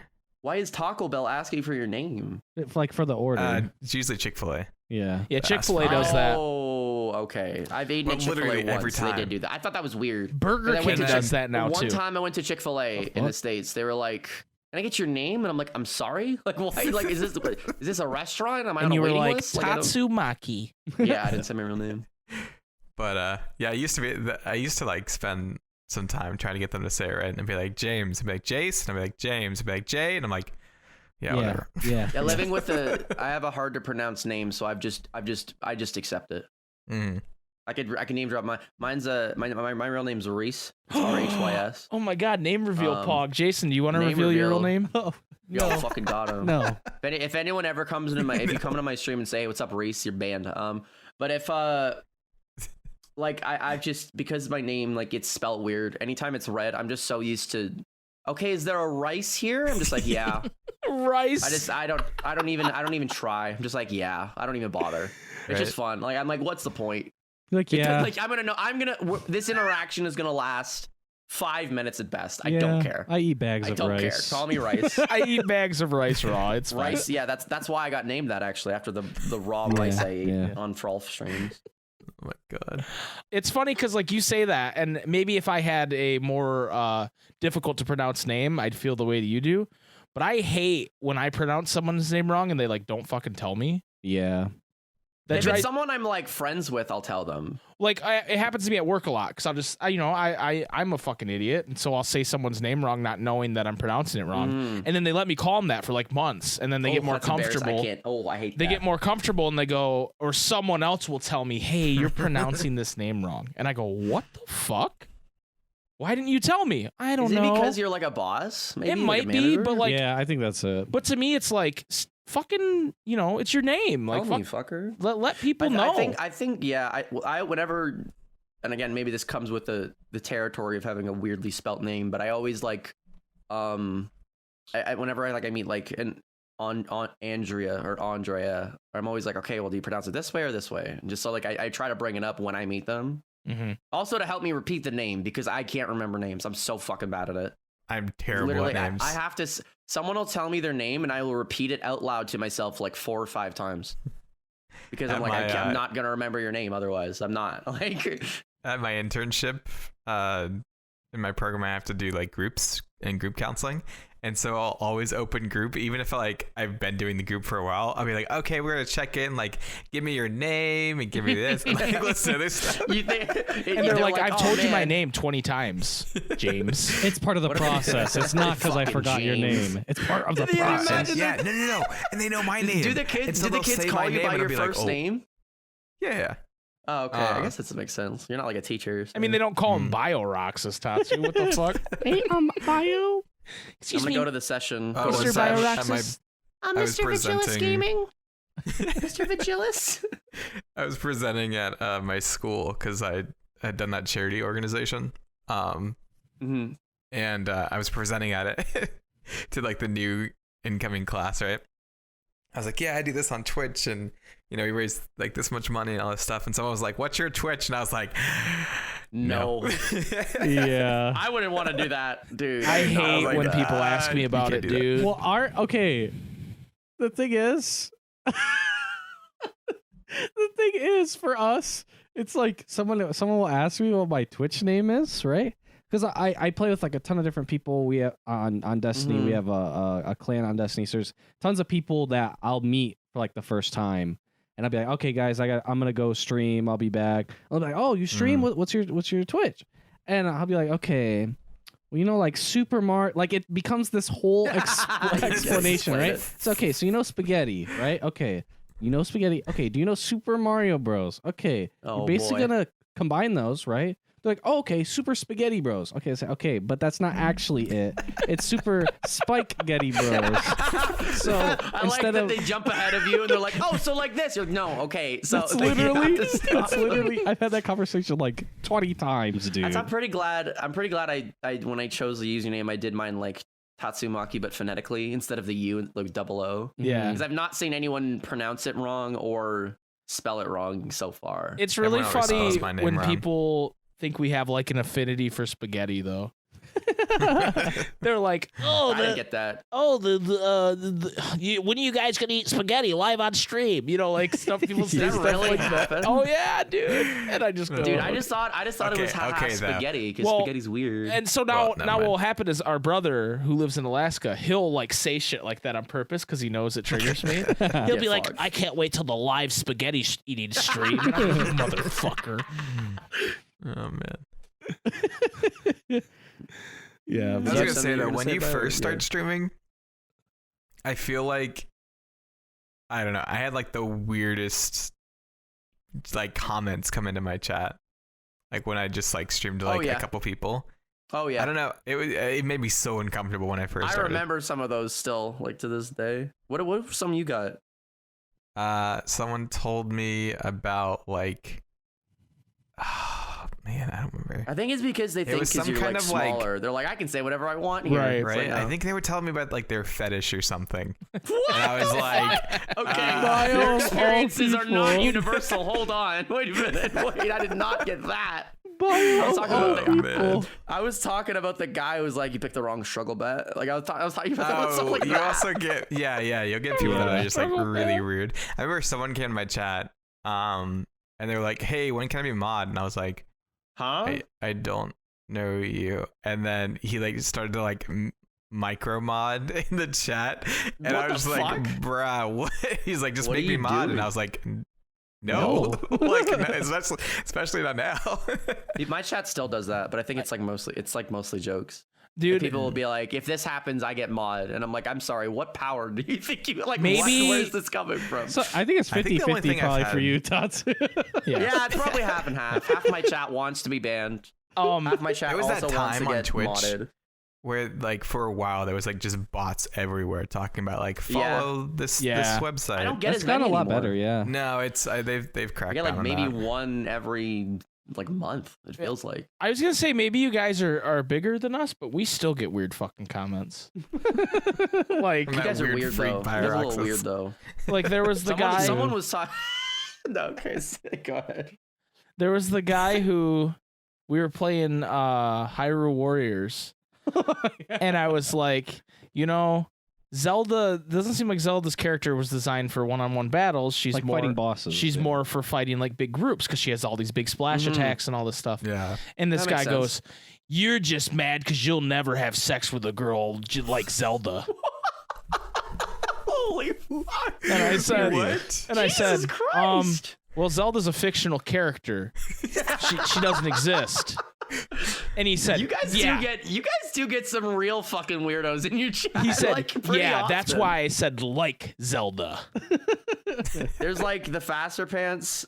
Like there's the not faster pants, it's fast pants. Like you guys get some fucking characters. Yeah. We do. Which I kind of feel like it's like part of your appeal in a way. It's like part of like it becomes we a see meme, today. Yeah. It's like who's gonna walk?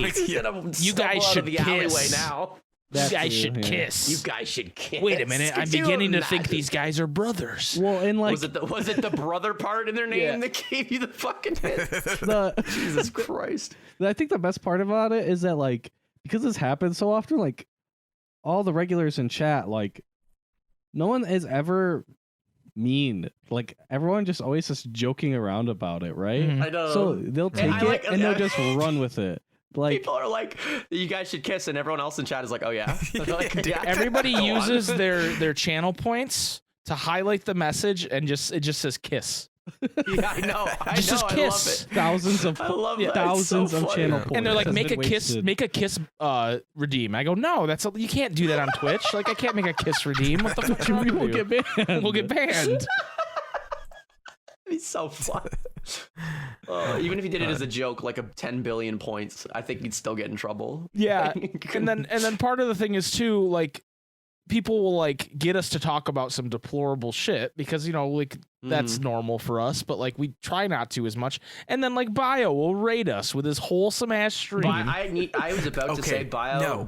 You I have some the best superpower. timing in the fucking world. It's the funniest thing. Every time I'm watching Spikes. And they're about to start talking about like, man, like some fucking weird. I'll be like, man, shit. Blumpkins are crazy, right? It's a blowjob on the toilet. And have you ever seen crabs like those? And here comes Bio with 90 fucking people or some shit. It's just Mike talking about how cankles are kind of hot, and it's just like the crab music starts. And it's so funny. I've instinctively, whenever anybody raids now, I just go, oh no. Like I instinctively say, oh no, because I'm like, what fucking fucked up shit are we talking about right now? Oh my god! I'm trying to think. I think I jumped because it's not even like streams. I think I jumped on a group call once, and they were playing like Cards Against Humanity, and so I jump on and I just see a finger up the butt, and I was like, "What?" Wait, we were playing Cards Against Humanity? No. It was just some people. Yeah, just you have the timing with everybody, is what you're saying. It's not just us. Yeah. Oh, it's like yeah. I think who was it? I think it might have been Whale that said like it's because he's a dad now. Yeah, right. Like I think it's like a dad superpower because like I can remember so many times my dad walks in while I'm like screaming in a game. Oh my god! And it's like he walks in only when I'm saying the weirdest shit, like when I'm doing a dumb voice, like pretending to be a horse or something, and he just walks in and he's like, "Wow, I'm so proud of you, son." It's like it's so fucking stupid. No, I swear, I'd always like be watching something. And my dad would walk in and be like, "I swear." This isn't the usual stuff that's in this. That happened with oh my god. I mean, this podcast is depraved and you can cut this out, I guess. But like my dad, he's out, Dragon Ball, right? This isn't even about Kingdom Hearts anymore. Yeah, it has not been. It has not been for a while, and that's okay. That's true. But so in Dragon Ball Z, if you guys have seen it, there's the episode where Krillin gets the girlfriend Marin, right? And she wears like a pretty obscene like bikini and stuff. But it's not like the show's about fighting. That's not what the show's about. Anyways, I was watching it because I was watching through all of the Dragon Ball episodes, and my dad came in while I was watching it, and like that's the reason we had the talk. Like that's the reason. Like that is the reason he's like, son, I've been like he's like, I saw what you're watching. I'm like, no. Like he still doesn't believe me to this day. I think. Like I don't want to bring it up because that sounds like the worst thing ever. But like that is like it's the fucking. So every time I watch Dragon Ball now, I'm like, for fuck's sake, like it's not about that. I thought you were gonna say there was like some homoeroticism with Dragon Ball, and he was worried about that. Because, it's shirtless dudes, all muscly, fighting each other, They're sweating and shit. No, Son, do you have something you want to tell me? No. Goku's not my type. He's too big. But Vegeta, though. No, still too big. No. He's like ripped. Look at his hair. He wants He's a carrot ripped. head. He does look like Carrot Head. Looks like a carrot. How Who dare was it you. that Sticking up out said of his someone's head. called me the Carrot Head of streamers? I think it was What is- Sleepy. The Carrot Top? I was like Carrot Wait, what Top, is- yeah. What does Call me that the mean? Carrot Top of streamers because I think his Carrot Top doesn't he have like a shtick about him His shtick is He has that one joke. he's red. He's a redhead, right? or something? Yeah. And then He's he like, he just says like vile shit. like me, the haha p joke, haha pez. So they're like, you're the Carrot Top of streamers. I was like, thank you. Tatsu, someone on Wait, stream wait. told me today that Oh, do you guys I do know a better Carrot? Tatsu impression than you. What is that? What? Someone That you told do me on one- stream today yours is that, better than mine. that yeah. my Tatsu impression is better than the actual Tatsu. I believe In that. the UK, carrot is British slang for a large cannabis cigarette. Isn't that cool? Wow. Bio. That has to do with carrot Hey, top. I learned. Thank you for that breakdown, dude. Wow, Yeah, thanks for the no breakdown. problem. Live breakdowns on the Answer Report podcast from our friend Bio-Roxas. I'm sorry. I'm trying to mess. I'm like, oh man, want to go smoke a carrot? I'd lose my shit, dude. I'd be like, want to do a what? Oh my god. Good lord. Oh boy. All right. Let's Watch the interview. do you right guys now. want to talk about something Kingdom Hearts? Yeah, that'd be Yeah, pretty yeah. pog. Oh, Um, actually, I did want to go back to something that we were talking about earlier, Oh dude, hit and me then I with it. forgot. So I had this idea because we were talking about like an older Sora, and Oh, I yeah, yeah, really yeah. want this to happen where The Master like, of Masters. Destiny, no. Destiny is always like repeating pretty much. If you watch through, like everyone has the same roles, even throughout time. But in the beginning, there's like light versus darkness, and like both are seen as these two opposing sides, right? But then when Sora and Riku come together, they both see that it's like two sides of the same coin. Right. And so I think there's this shift always between generations of like, oh, light is good and darkness bad, or oh, they're both are needed. And so I think it'd be cool for like the next iteration of games to be like Sora and Riku being the guardians over the next Keyblade wielders and like trying to teach them, oh, like light and darkness are, mutual and have to be used together. And then like that's where the split comes again, where like one apprentice is like, no, light is only the good thing, and then one apprentice Like, is Just like like Ericus and Xehanort were supposed to be. exactly, yeah. I Which- love. so- That's part of the reason I love Riku so much. Like Riku's arc of going through, like debate, like his internal struggle between light and darkness is one of my favorite things. It's great. Yeah, he- Especially because now he's come to terms with it all, and now he's like he's like then that's why he's a Keyblade master. He and, just like, gets to yeah. use He's it. so cool. But I'm he looking just uses forward to darkness, and it's not how a big deal. He's like, whatever. No I'm big looking deal. forward to how Sora deals with that, because Sora has the same exact thing going on, Yeah. except he doesn't. I don't think he doesn't talk he's- about it. He's like not mature enough to handle darkness right now, or something. Well, he's always told like, be happy, like you have to be good, like you have to save Yeah. everybody. But yeah, There's no So now he's thought in his the head arc about they're doing- darkness. Fuck, you're right, dude. Oh my god, dude, you're breaking down his brain right now. It's crazy. Well, because you see, well, at first it's Kingdom Hearts 1 and also Coded, where you see like the end product of his darkness, which is the size of a dark side. But we've only seen it up to like the size of a human, right? With Kingdom Hearts 3. Mhm. So like they're setting up for some stuff, hopefully. Anyways, I'm so excited for the future. I love like Oh my the God, I love underlying Nomura. themes in Kingdom Hearts are just so good.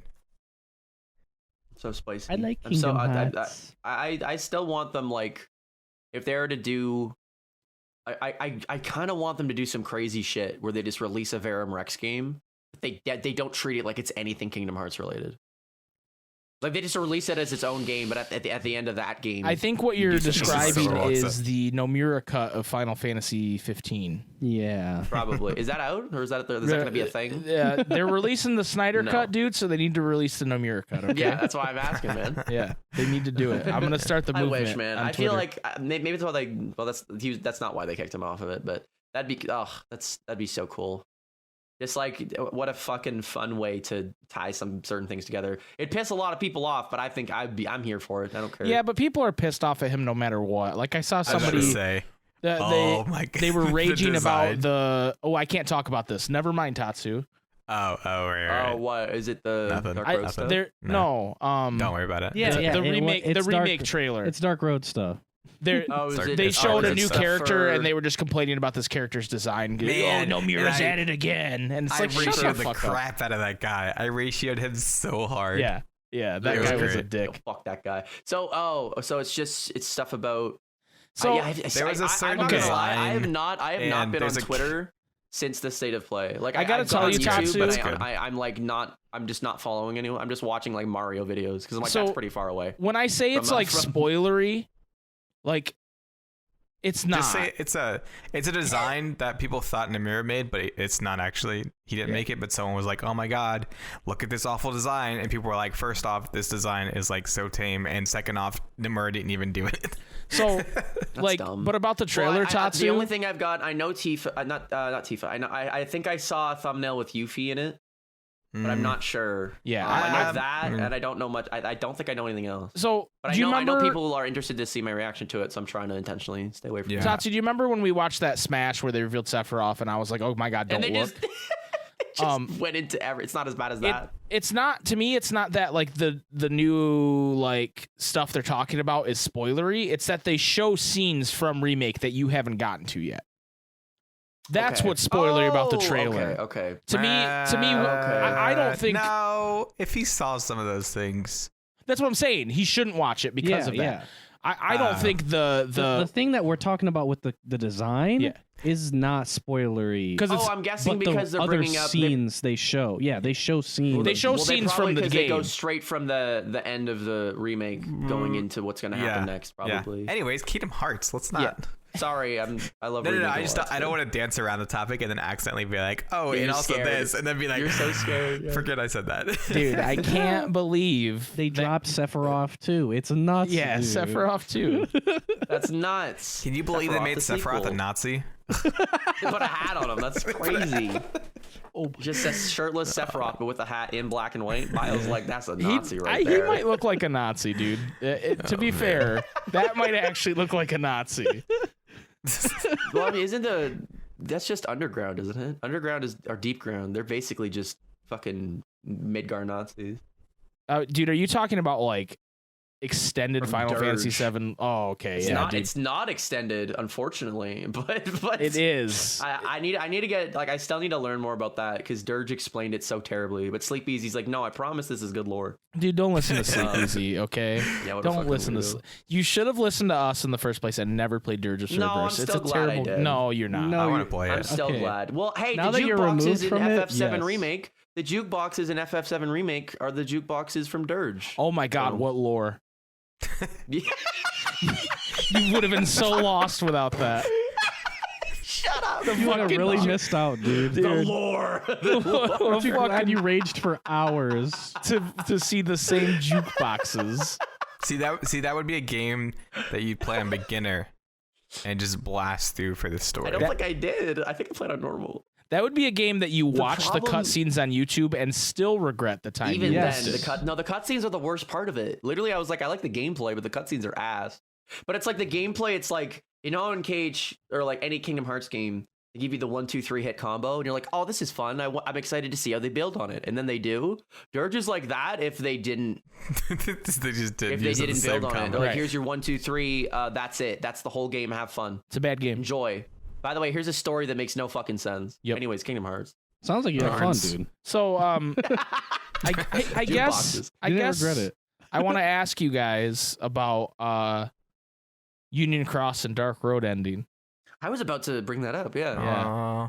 Yeah. That's actually our question of the week this week is, what is your favorite memory Question of the week. of Union Cross and Dark Road? I am not gonna lie.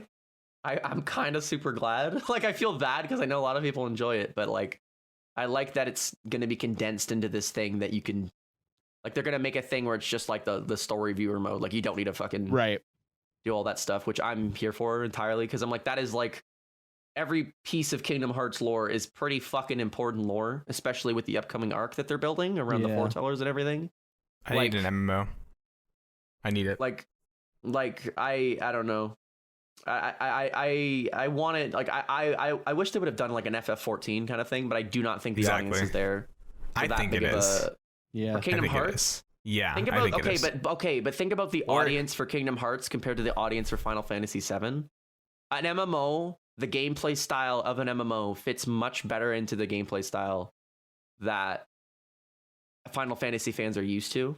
Because getting someone to buy into a phone game, right, is a million times easier than getting them to buy into a full MMO. Because a phone game, even, it's like everyone has a phone, and you don't have to make it that complicated. Yeah, that's true. So I think if they did make a Kingdom Hearts MMO, I don't think it would. I don't think they'd have the longevity. I've met a lot of Kingdom Hearts fans that play 14 because there's no Kingdom Hearts. Because there's no Kingdom Hearts MMO. Give me one. Give me one like Sora outfit in that game. By the way, come on, Square, fuck you. They have some. No, they don't. No, they don't. Okay, but they have some. Don't get me excited. They have some hairstyles that are similar and some clothing that's similar. Yeah. And they also have a weapon that's like literally just Kingdom Hearts. It's just a key. Just a heart. But I was I forget who I was talking about this with, but like I was like, please God, just put the vestments of darkness in there. Put the organization coats. But just those, like that's not Disney owned. Like, it's just a coat. You could be like, what? It's not Kingdom Hearts. It's just a coat, bro. Who are you gonna piss off by doing that? That's gonna be the headline of this episode. Square Enix, Tatsu wants you to put coats in Final Fantasy 14. I do. I want the coats.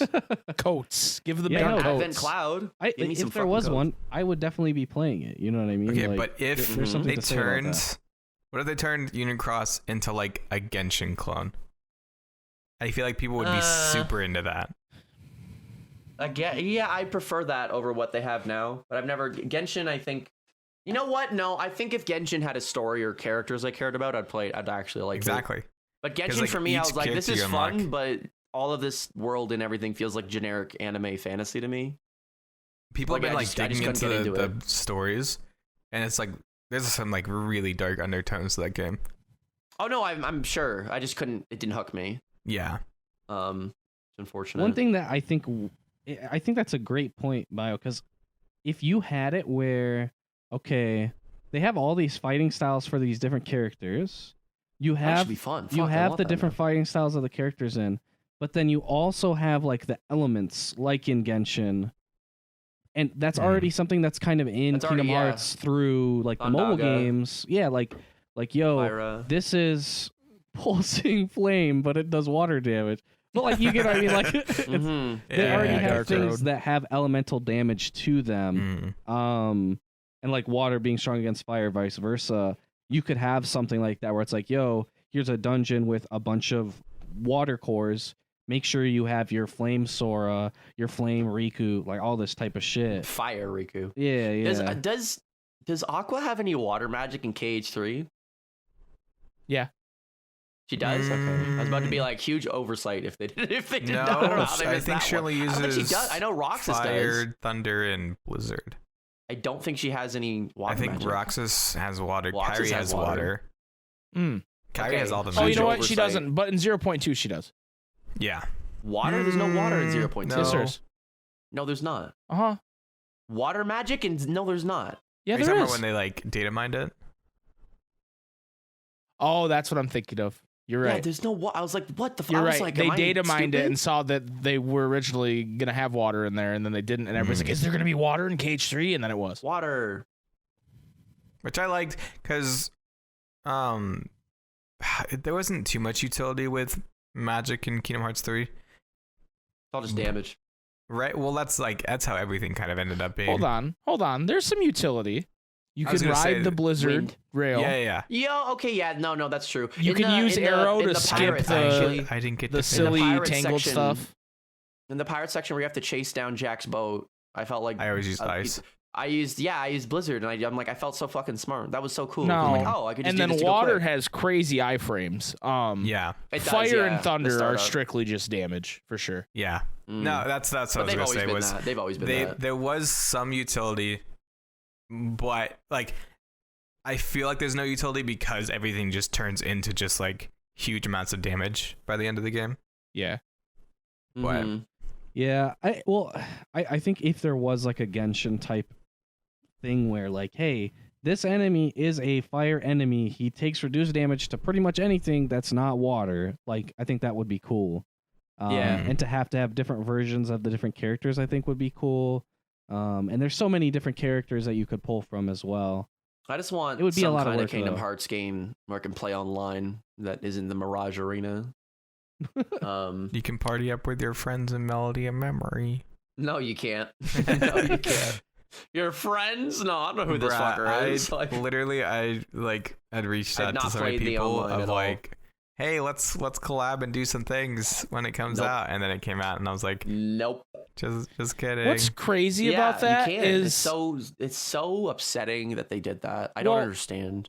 What's so crazy about it is we were all talking about doing all like Damo was talking about having a tournament and stuff. Yeah, and it never even crossed our minds that it wouldn't be in there because that's how crazy it is that it's not.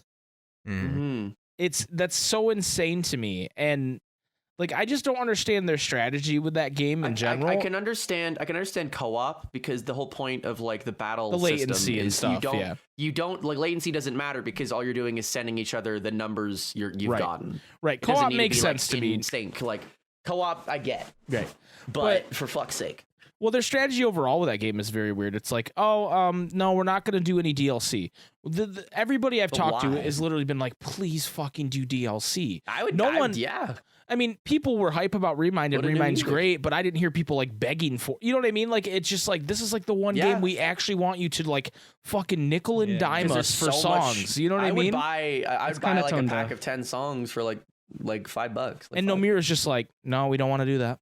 And it's like, why? Why? I would fucking I own the game twice. I'd buy it again. You know, like fuck. So sequel. I don't really get why it is the way it is. I don't know, man. It's such a great game with just those two little like clouds hanging over it of the online sucks and they're never going to release more for it. I just don't think it's fun to play online and not be able to interact with the other person. See, like I'm just playing online. I can't. What's the point? Like I don't know. I played online once or twice to try and get my score up so I could fight my friends if I got lucky enough. But then I'm like, this is boring. Like this isn't fun. I'd rather just play this by myself. Playing against random people isn't great to me. If you were able to connect with your friends and go, hey, let's get on Discord call and play some Melody of Memory and we'll take turns playing each other or whatever. That would be so cool, but it doesn't have that. So yeah, it's kind of pointless the way they have it. And I don't. It's like a very Nintendo move, right? It's very like, well, we're not going to let you have voice chat, and you have to have your friend code, and you have to, you know, you need like your phone for voice chat, right? Like it's like how. In Mario Maker 2, I remember when they announced like, oh, you're gonna be able to do co-op levels. Everyone was fucking pogging and freaking out. And they're like, it's randoms only, random online only. And everyone was like, I think they added it later because everyone was so upset about it. I don't know if they did though. Yeah, I'm not sure if they did. I just remember the latency on that being fucking awful.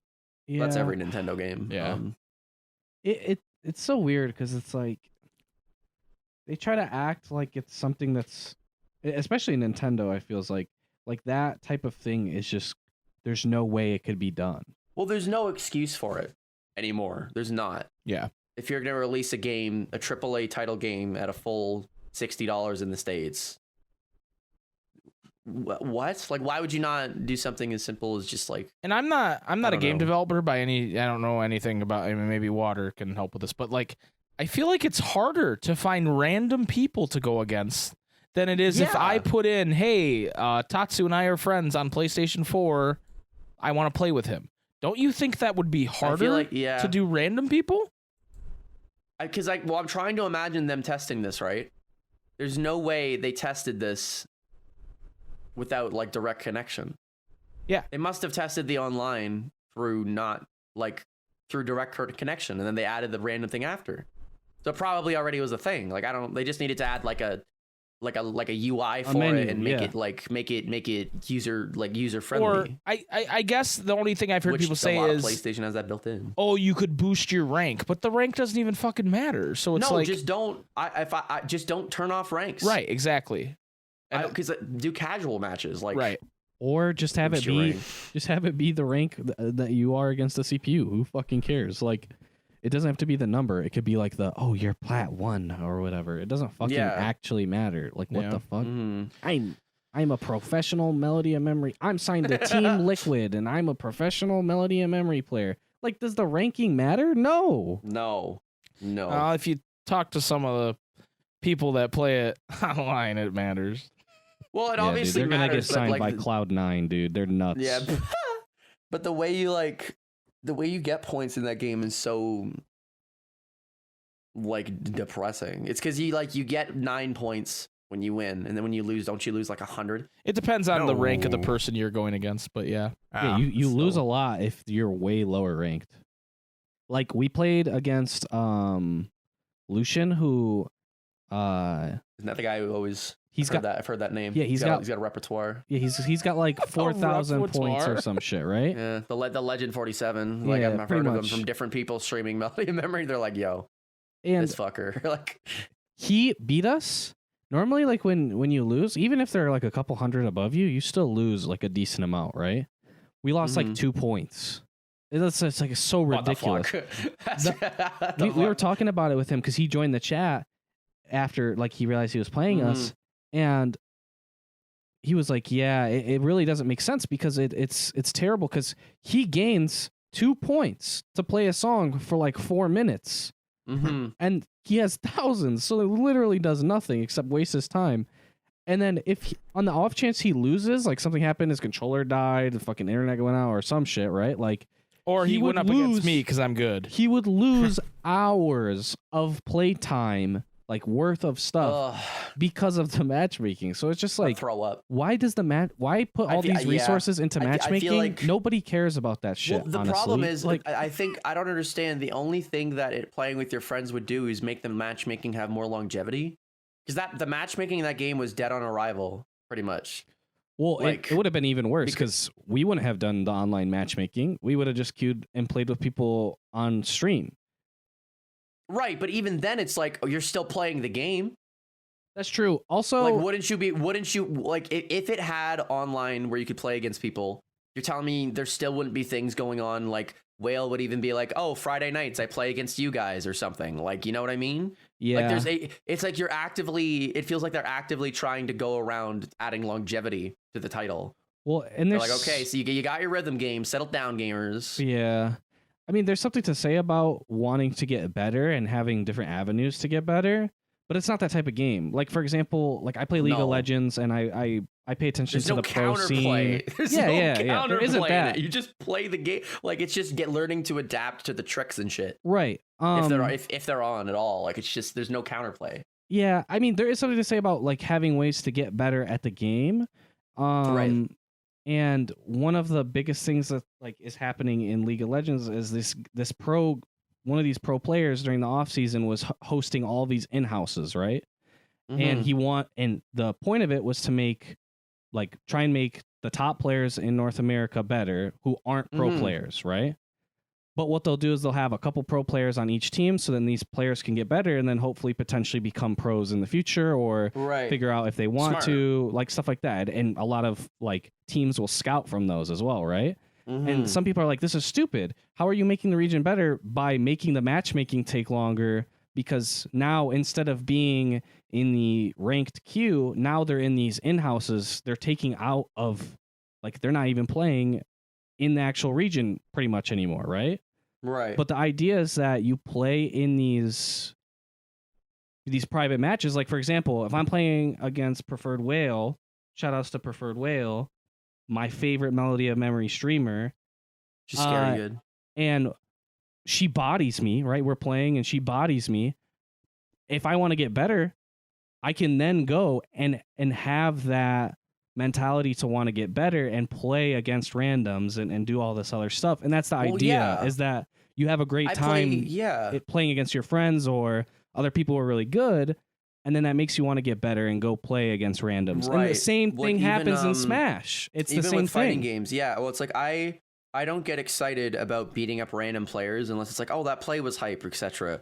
But like in any fighting game, I'm excited because I'm learning something and I'm like learning. So when I do play against people who I care about, like my friends, I'm just better overall. Like I don't understand. Like it's kind of a cycle. Like they feed each other. Mm-hmm. Yeah, exactly.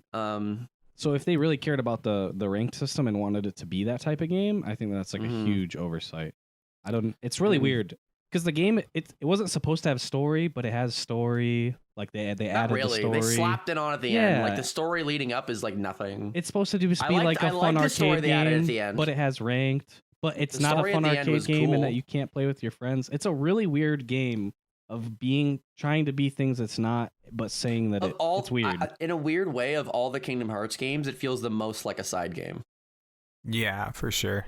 Mm-hmm. Like even compared to other ones. Oh, well, all the other games. I mean, like like throughout the entire game, you're either learning about side characters, like with the Sea Salt Trio.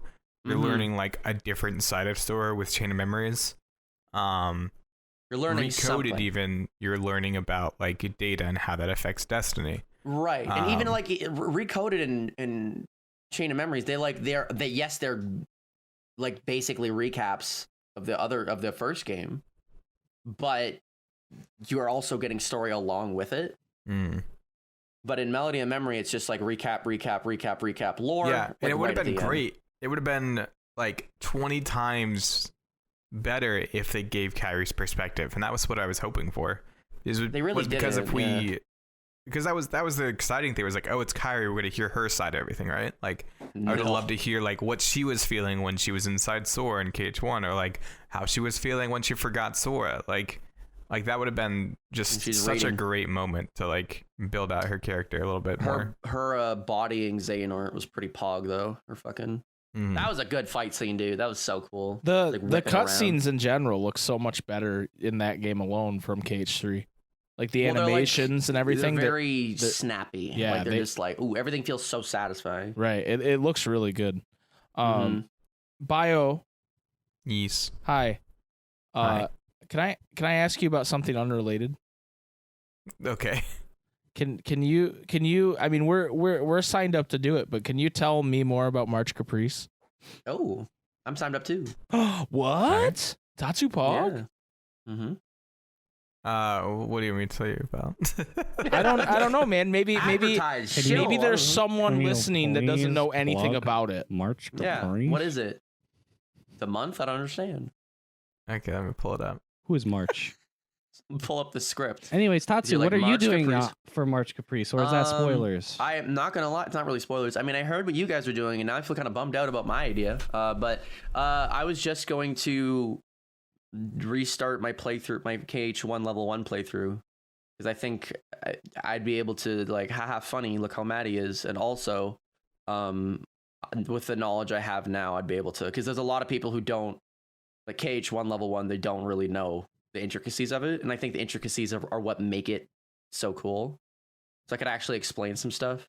Yeah, for sure. That sounds like hype, I don't know what to do. I was like, I don't know what to do for it. To be honest, we didn't know what to do either. I don't want to do. I was gonna do okay. I'll do my lingering, because I still have to beat Lingering William, in my KH1. That man just lingers, doesn't he? Yeah. My KH2 level 1 crit. Unless but I've never fought combo his bitch ass. Yeah, but I've never fought him once ever. Like I've never fought him. I killed him today. Oh, did nice. I cheesed but the I wouldn't fuck want out to of him. cheese him. So I'm trying to think like if I'm trying to like the whole point. Like I don't think people would want to watch me bash my head against this boss for like 4 hours, like and make like because I wouldn't be able to talk. Yeah. I'd just be like sitting there like fuck. Like that's all. Yeah, you'd probably want a co-host for that. That actually, that's a good idea. Holy shit! You're welcome. Are you plugging yourself? Or you? I mean, I will if you want me to, but No, there's that one time I was streaming FF7. I'm like, come on the stream for Chocobo, and you got mad at me. yeah, you're right. That's what Screamed at me in happened. chat. Anyway, Bio, do you know what March Caprice is now? Did you get know what it is the yet? script yet, sir? Our viewers might have already Googled. I've already about it. Yeah, so it's a celebration of Kingdom Hearts. Where This like man's literally anybody reading the literally website. can come forward and Are showcase. you really the This website? man's literally. Of course I am. the I'm gonna give the right information. Dude, respect, Bio. You Respect. could have just read out the link, bro. You could have just. Can you do it as David Gallagher? Thank you. No. You guys March are bullying Caprice me. is I just a wanted to make sure I was celebration. giving you guys the right info. It's okay, Bio. It's okay. Dude, Continue. It's a What you did. celebration of like the fan community of Kingdom Hearts, and so literally anyone is invited to put in their submissions. I think by this point submissions are closed. Yeah, the So it's submissions ended happening- tonight while we're recording this. So Are they really? yeah, But Oh there's my gonna god, it's March. the point of him saying that is that there's probably going to be people that you have never heard of, so you should check it out. yes. Exactly. Yeah. I guess my real question, Bio, is how did you get involved with this project? Oh God, I don't even know. You just I looked at the think I website and your name was on it? contacted- I was contacted because of my work with Cheer Thief for Charity. Mm-hmm. And I'll be honest, like I started out as like a content creator liaison before like we really figured out what we wanted to do. And I haven't done a whole lot to help with the planning, and so I don't want to like take credit for anything that like I haven't helped out with. Wow, I 'cause can't believe you they've- set this up by yourself. This is so impressive. One man army. But I mean, like multiple nights a week, they're together planning and getting this Seems together. really It's well like put together. Yeah. they put a lot of work into it. But yeah, so I was originally pulled on to be like a creative liaison. Before we kind of turned it into more of a submission kind of thing. So you were gonna And we like want- talent scout people. Yeah, and so I'd reach out to the contacts that I have, and it was So what you're originally going to be saying like is you don't do panels anything and now. pretty much. Yeah, so I like reached out to people about like panels and Which it moved from panel based to be more show Submission. your work off Yeah. based. so Show off your passion. I'm excited for it. I think it'll be a lot of fun. I wish I could have got something together for it, but it happens like Wanna do a nothing? week before. My next question, Bio, Uh-huh. if you were still doing talent liaison for it, like they decided not to do submission, would you have reached out to Tatsoomaki? He did. I did. First, Yeah, I did. Very early. Wait, hold Like, on. So way we didn't get earlier on. reached out to, but Tatsu did? Oh, I gotta go. Oh no. Yeah, I was about to do that as a bit, but I'm like, we're recording. I can't. They had already created the list of creators that they and they actually I don't think they had heard about you until I joined them. Wait, 'cause I who's told this them that they? you Who's guys- this shadowy corporation Wait, that so you're who's- talking and about? Heard about who? They have Me the or them? whole group on there. So David OJ Russell. had never heard of us. I'm Yeah, you're very, telling me I Orpheus don't Joshua know- had never I don't heard know of us, Bio. dude? I don't know Bio. Ever since my head's gotten pretty fucking big over here. I'm pretty goddamn important now. So Let's see. Aquaberry from KH13, Cheney from they reached out to KH me. Database, Churro. Bio, you don't have to read the whole list. I was Yes, just throw kidding. them all under the bus. I need their names. resident sleeper. Okay. No, Bio, I think I'm just I messing think I with you, dude. introduced We're David. we're not a very big podcast. I understand. We're not an A-lister. No, they all listen to you now, though. All of them? Yo, get fucked. I think most of them. I know regular Pat does. David Russell, Get supported, idiot. Oh my god. Keynote, Orpheus. Actually, Jamie, yeah. probably. David did comment on one of our episodes recently, and he was very nice. I love David. He's so cool. I've never met him, but I would like to. And then when we rated regular Pat the other night, he was like, "I want to come on your podcast," and I was like, "We can make it happen, dude." And then he listened to When your is, episode where they were like, "Fuck him." When's He like likes the, when's like the KH1. schedule? When's the schedule going up? When they get everyone locked in. Oh, okay, cool. I'm excited. Anyway, I'd be like, yeah. So you're gonna be at 3 a.m. Like, no, we don't want we don't want people to watch you. It's just put you real late. Anyway, Bio, thank you for the insight, dude, on March Capri. Wow, insider information. Reading Oh, the man. website. I'm sorry. Bio, I love I feel like- putting I you feel on like the it makes spot, fun of It you dude. was too much. good. I love putting you on the spot, Bio. It's one of my favorite things to do. I didn't want to say something wrong. I'm unprepared. But yeah, speak from the heart. Use your heart as your guiding key. For those, that was from my heart. Wow. Okay. Fucking Jesus Christ. Rude. Oh man. Do you guys have anything that like you want to talk about? I mean, all I can think about is Final Fantasy VII. All I can think about is Final Fantasy 14. So yeah, it's been that for a while though. Dude, hold on. Fuck, if you dude, divide so Final good. Fantasy 14 by 2, you get Final Fantasy 7. Oh, bro, that's nuts. Two times. Wow. 2 times. Which means my favorite game times 3 is Final Fantasy 21. Mm-hmm. Wow. I'm a bit afraid. I'm a bit like, man, I don't know what to stream next. Everyone's like so hype over FF7. Well, I told you to stream Final Fantasy 7, so I guess I should tell you what to stream next, huh? There's actually Ribs. Ribs was the first person who suggested no, it. don't. No, I told you. Yes, it was. Me. No, it was. Ribs, I if you're promise. listening, No, it he was. might tell you that, but he's lying. She is listening. I know she's listening. I feel so that bad. I've talked to Ribs like twice, and You're both busy. I just feel bad. I feel like I blew her off, and then I've never like talked to her again. What? Miss No, Weinrib, she's he great. feels bad. He loves you. Miss No, Ribs Weinrib, is- if you're listening, she's I came up with the idea of Tatsu playing Final Fantasy 7. Don't listen to him. she's and she's Bio-Roxas I gotta find it. loves you. the episode. 'cause- the okay, day, so I'm not the a- day I this don't- episode goes up, she's gonna break into your stream and yell at you about it. She's Dude, gonna I be can't no- wait. I love okay, Miss first Weinrib. off, I hope she yells at me. I'm not like a DM person. Like I'm awful at DMs, right? Yes, you are. That's true. And Correct. and I I still also love you though. I'm very like a short replier. Like literally, like I'll like say like 3 words to like Or type maybe in. just an emote. Yeah, yes. just an emote. Or Maybe I do a just lot of dropping, emotes. dropping the emote. what's his favorite one? The which one I is have it? 3. Okay, You I know what? have Let 3. me go to It's my DMs with Schleblel. him right now. It's probably the last thing he He's said. got I the do this blue one. one, and he's do got this the Oh yeah, chocobo. the moth. The KZ moth. And I do this one in The case the Mothman. You do. Those are your 3. Those That's are my the 3. lit- That's my Those may personality. as well be your emotes, honestly, because I never see anyone else use them. Like it's like the laughing So. chocobo, the buns face staring one, and just the KZ moth. Yeah. Say it out KZ's loud, got it's a some good podcast. emotes. He does. He's got some really good emotes. I've never really watched Lots him. of I've good been emotes, told man. I have to watch him, but I like just don't have Who? time to watch KZ. it. Yeah, KZ. I love KZ. He's funny. Like Very chill. everybody that I love loves KZ, so I should watch him, but I haven't had time.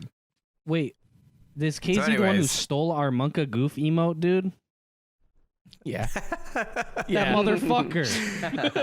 Yeah, his is like a 3D. His is like like the 3D render of it. Yeah, ours is hand drawn. His is a 3D Rendered. render. Yeah. Yeah, I remember Anyways, I got in there from a was raid out, sometime, man. and I just seen this like fucking 3D ass version of my Monka Goof, and I was like, hold up, wait, what the fuck is this? So I had to like hover over it to see like what channel it was. I was like, what the fuck?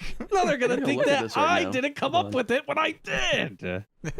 Go to KZ Excellent. I want to see actually because I haven't seen this emote you're talking about. It's literally Monka Goof, but like instead of being hand drawn in like 2D, obviously, right? Like This it's isn't like, me being like I'm gonna go fucking like a- cancel KZ. It's You just like should. it's, We'll go report the channel right now.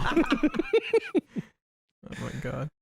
Bio's like, I oh, don't KZ's see gonna it. listen to this and he's gonna hear Oh I had a my part in it. god, that is it's the same one. Why it's just 3? I could have just sent it. I'm subbed to KZ. I could have just pulled it out. Yeah, you can Delete just put it in the chat here, dude. Wait. put it next to the other one. This is a podcast, so no one can see this. Oh, I'll put them up. You'll put them up. I'll put 'em up. on the. The one I'll put thing- 'em They'll up. come through everybody's earphones. It just comes out in binary. Yep. They have to they have to like. Yeah, I felt so That's so bad funny. because Rib sent me like this really long message, and then I was just like, Oh, I Okay, mean, no, thanks. I feel like I did that to Ribs as well because Ribs always like I'm not terribly long, but I feel like Ribs will like she's very good at speaking, and I'm just like yeah, thanks. Like yeah, you're cool. right? I- I'm just like, I- I didn't mean to. I want to preface this with I love Miss Weinrib, but it was really funny. Oh, this the was really butt. this was really funny Mhm. because she like got Oh, VIP yeah. in our chat because she guessed what try I'd beat some boss or something, and Mhm. then someone said something about her getting mod next. She goes, "No, I don't want to be a mod." And then like a week later, she was a mod in Tatsu's She's stream. mod supreme, yeah. And she's like the mod, and I was like, "Okay, Miss Weinrib, that's fine. I didn't want you to be a mod anyway. It's fine." Well, it was like that. Even like she became a mod pretty quickly on my channel, and then I was like, oh, do you want to like see about modding Discord? She's like, ooh, I don't know. Then like 2 days in, she's like, yeah, okay, love it, it's great. Like she's just like. I think it's super like awesome though that she's taking such a role so hard that she's being talked about on the podcast. She's really cool. No, she's just like I see her everywhere, and she's like really supportive. Yeah, and she clips everything, which is like, as a Twitch streamer, that is like. No, I was literally telling her, I was like, it's the best. You doing that, like, I cannot explain how important that has been for like my growth. It's clips like that because like, what are you gonna do? Link someone, be like, hey, check this streamer out. I'm like, oh, let me scrub through these 5 hours. It's let like, me see their starting soon screen, dude, for like 5 minutes. That's like, oh, this nice. shit's That's lit. Sick. She'll even clip something you did and immediately come into our chat and post it while we're streaming. I saw that like someone did that today without context sometimes doing a bit, and I was like, don't. Okay, don't Mango go over did to it their today, stream. and I was like, don't go to their stream and be like, haha, look at what Tatsu did. Like, don't do that. No, we don't care. Thing. But Mango did today, and I didn't understand the context of you like doing a McDonald's order. But normally when Ribs does it, it's really funny. And I know I can say that, and Mango won't hear it for like 6 months because she's not caught up on the podcast, so I'll be fine. Be like, what the fuck? But when Ribs does it, she does it's usually really funny, and I watch it, I go, oh, that's funny, because she makes really good clips. We stream at the same time so much that I wish I could just like do both somehow, like watch you and stream. I know, because I used to like. I love the atmosphere you guys make in your stream. Like, I've not found another streamer that creates the same kind of like just hanging out. Like, it feels what? Whatever. You don't create that atmosphere, Bio. It's different. Mine's different from theirs too. I don't create that atmosphere. I like yell at my chat. No, I love hanging out in the Super SpikeGhetti. Theirs is like it feels okay. Theirs feels like when you'd go over with your friends and someone to be like you just be talking while playing video games. It's just so. Yeah. Look, Bio, you're scarier than they are. Is that what you want to hear? Like, what do you want? What do you want from me, sir? What do you? Bio, your stream's way more professional. That's true. Yeah, that too. Like, you would never call any of your chat members cretins. You wouldn't force them to pay you to call them a cretin. I'd feel weird about going into your chat, Bio, and be like, damn, that guy got some weird feet or something. Like, I'd feel like damn, I don't want to derail him. I'm never worried about derailing the spikes, you know? Yeah. It's always off the rail. They're never on the rails to begin with. We don't have rails. See, I just go into Bio's chat and I just call Joshua a cuck. And then some people are like whoa. Oh my God. I just remember, I know we talked about this last time you were on the podcast, Tatsu, but I just remember you were playing like 14 with Bio, and then I came in and said something about fart reveal, and you were so fucking mad. I was panicking. No, you were like, Bio's gonna kick me off the stream. Please don't bring up fart reveal. No, because I still respected Bio then, so no, I was still super like. I mean, I still am to a degree, but I was super like, oh God, he's gonna hate me. I was like, he's gonna have a talk with. That's me. That's it. You can't post funny pictures on a podcast, Bio. Sorry, edit it in, guys. For context, I'll put it in, dude. It's a picture of Boo from Monsters Inc. weeping and crying while she's playing on an on a PlayStation 4. Yeah, that's me. It's a PS4 controller. Yeah. Yeah. Looks like an Xbox headset though. Every time Bio messages me and he's like, "Hey, do you got a time to talk?" I'm always like, "Here it comes." He's like, "Oh God." I'm like, hey, "Here it comes." He's gonna be like, "You've been saying some weird shit, man." Like, I'm waiting for him to be like, "I'm cutting ties." That's it, dude. Like, if Bio hasn't cut ties with us, you're safe, dude. Yeah, I suppose that's true. Yeah, Bio still raids us, and there have been ridiculous things happening every time he raids us. Sometimes Bio raids, and I'm talking about fucking the fucking dresser from Beast Castle. But oh man. And now I'm just our viewer count shoots up like 30, and then immediately it sometimes goes below where it was at. Yeah, after the raid. Sometimes, man. Real talk, what I'm gonna be thinking about as soon as I see Bio posts on like Twitter, retweet you guys posting this podcast on Twitter or like in his Discord, being like, "Hey guys, I was on a podcast." I'm gonna think of that exactly. Oh my God! Oh my God! You just reminded me, dude. We got to talk about this, Bio. How many people think you seriously don't like us? Is that a thing? Yes, because people think our beef is real. The Joshua Zigbar thing. Really? Yeah. There's people. I 100% guarantee. Oh my god, no, this is great. This is good. like this. Listen, no. Great way to grow. Content creator, just fake drama. Oh my god, this is perfect. Right, we're like Biggie and Tupac, dude, except we won't die. Are you team Bio or are you team SpikeGhetti? Make shirts, and at the end, you guys can do a title bout match. You can fucking box. Be a 2-on-1. I don't know. I heard Bio shredded, dude. I don't want to box him. He's massive. I have a dad bod. It's not good. Dude, dad bods are scary, man. Yeah. Talking like what kind of dad though? We're talking like fucking. Some people are like terrified of their dad. Yeah. Oh my god. Jesus Christ. Jesus. That's so true, though. Oh my god. Yeah, I mean you're not wrong. Oh my god. Bio's like, I need to get off this podcast now. I guess you got a point. Bio is gonna ground me. I am fucked. Oh Sorry, my head. I'm looking for like a funny meme to pair with this picture. I can't find anything. Like of you. Just of anything. Do you not have you seen I don't want to talk about visual comedy on a podcast. Sorry. I'm not doing it. You're baiting me into it. You did it the whole fucking episode of Too Many Sean's. Did I? You all did. Like, oh, look at the face Sean is making. Well, that's okay. I don't understand No, their podcast why is they dumb. make it. Why do they use camera? I don't know either. I I'm mean, like, oh, so you're gonna record this and put it on YouTube? They're like, no. I keep telling them they need to, and they don't listen to me. Well, then what's the? I'm gonna help. Hey, Sean, It's fuck not like- you if you're listening to this shit. Also, like, it's not like they're just like chilling, like, in a very, very Oh god, like, that was so lax gross. Sorry. space. It's not like they're in their like They're good. living room Whatever. or some shit, and someone could like walk through. Like, they're clearly like in their own rooms. Fucking Yeah. Tyler's looks literally the exact same as his stream. Like, I don't know why they want to do the. And it's the not visual. even like not presentable. Yeah. The only thing I can understand is like I wouldn't have a camera. It's not that weird. Actually, some more people know what I look like now. For Odessa's birthday, for like the party, everyone was posting pictures, and I posted like one picture of myself and then deleted it. What? Yeah, Have I seen you? get fucked. No, You've I know seen me. someone saved it. I'll get it I later. know, I've seen you.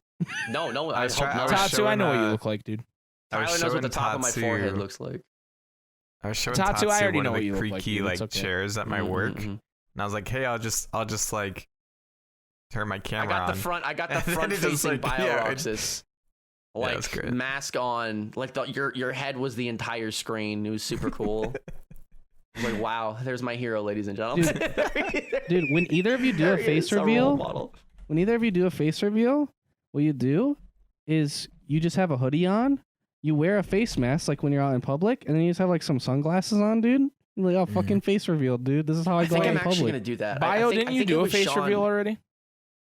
I think Sean started the bit about me streaming in gorilla costumes all the time. So I think if I might just turn a camera on for one stream randomly and just be in a gorilla costume. Dude, that's gonna be so hot, though. Yeah, that's a terrible idea.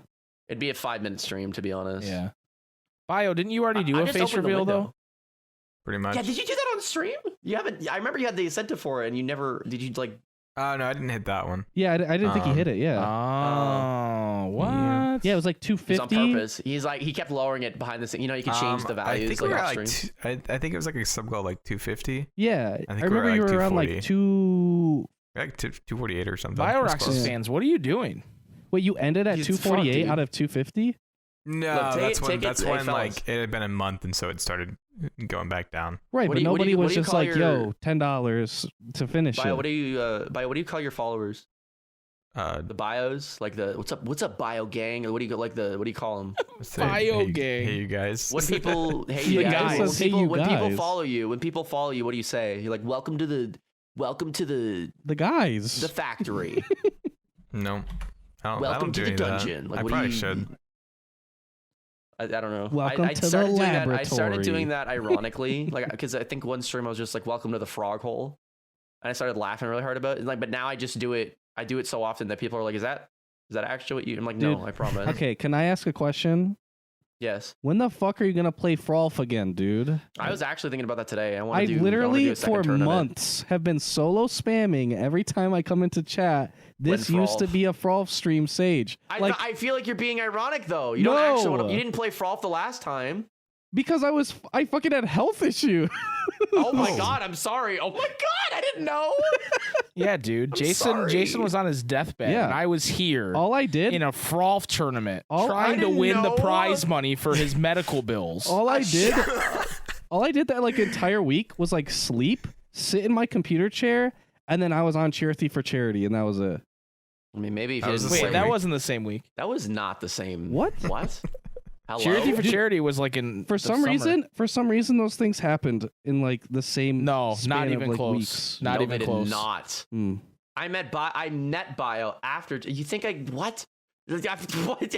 How would I? I have think you had gotten health anyone issues on at that both thing? times. Maybe That's maybe why you're what it thinking is, that. Yeah, Jason almost didn't make the Charity for Delirious. Charity trivia too. Yeah. Full disclosure, I had to Oh, kind of drag geez. him out of bed. I was like in the hospital like a day before. We got a podcast to do. Get the fuck over here. And I didn't want to say that. I didn't want to like take the shine off Shibuya and Carl's victory. But if Jason was 100%, we Yeah, would have dude. destroyed them in trivia. I just want to point that out. True.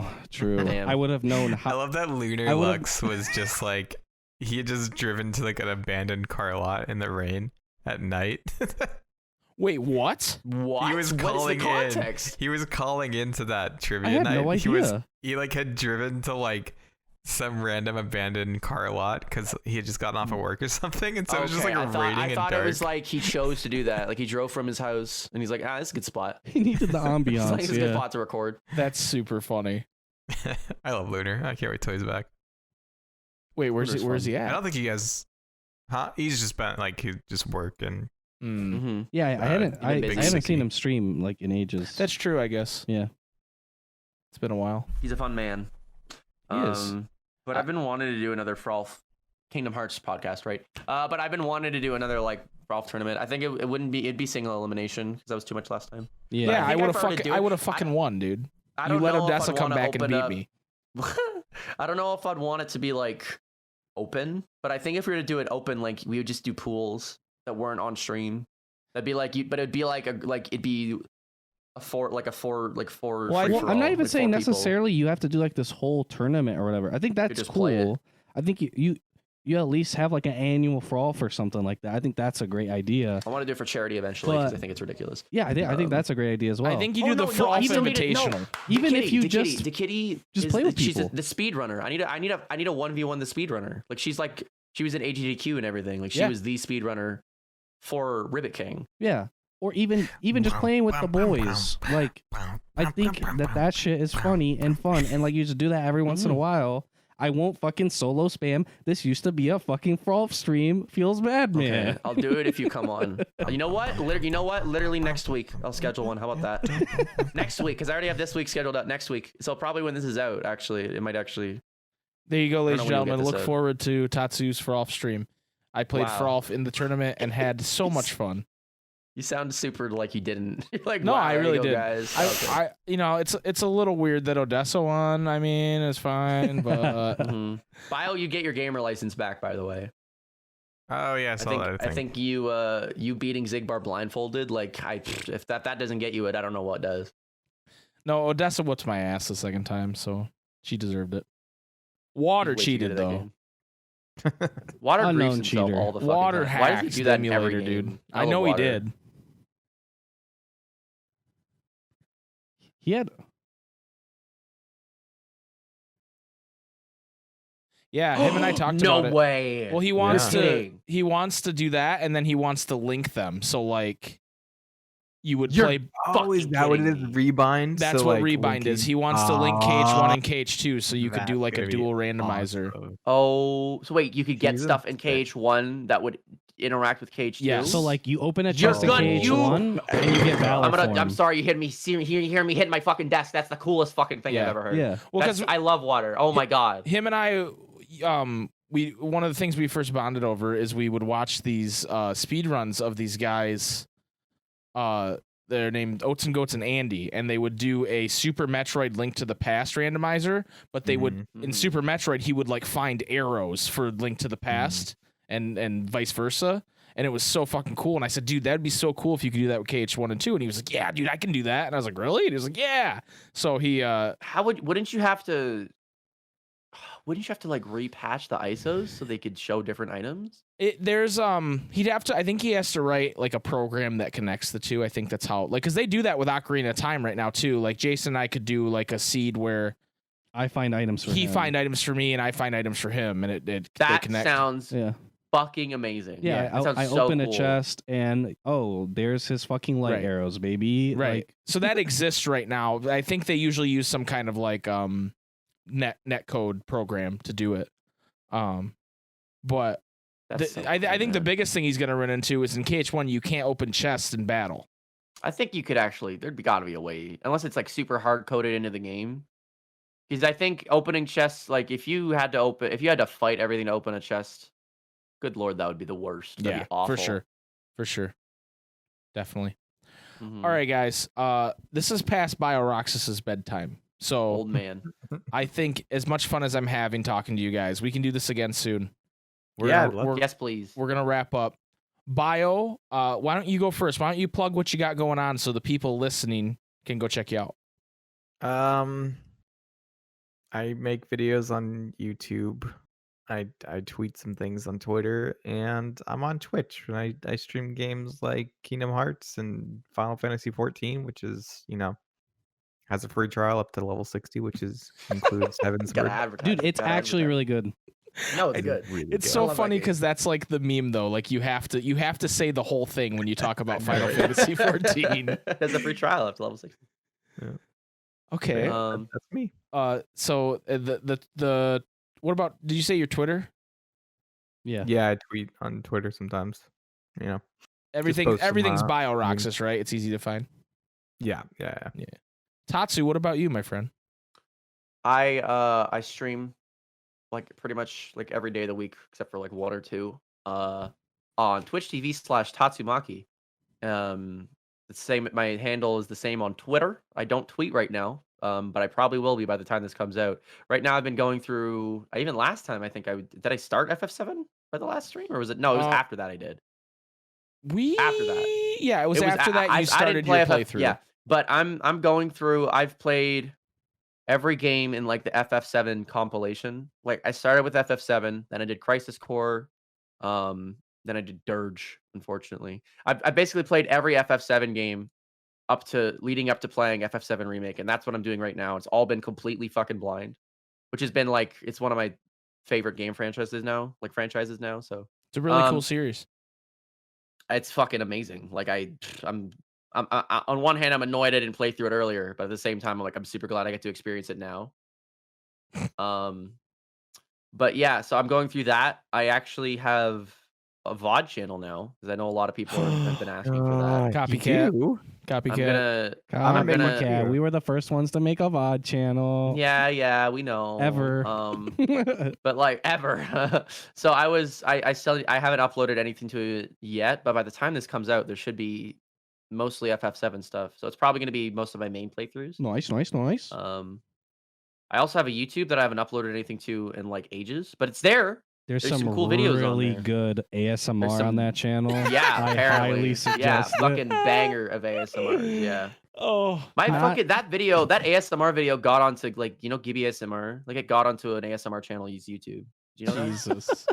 like I'm not like literally. That's probably it's the the biggest first video flex she I've watches. ever heard in my life. Yeah. It's a weird flex, but it's like I'm not happy about it. I'm like okay. Like I love that. Like I'm getting comments now or subscribers that are like I'm here from Gibby ASMR. I'm like great, never doing that kind of content again. Like I love that like that and then calling you a variety streamer are like your two least favorite things. Dude, they're my fucking they're really. And then like sometimes not if kryptonite, at the but- right time, craisins, Yeah. I can get you with craisins every once in a while. You're like, I don't even really like craisins. I mean, I do. I don't like. I'm not gonna eat them like with a. I don't eat them every day, okay? I don't eat craisins. I'm not gonna eat.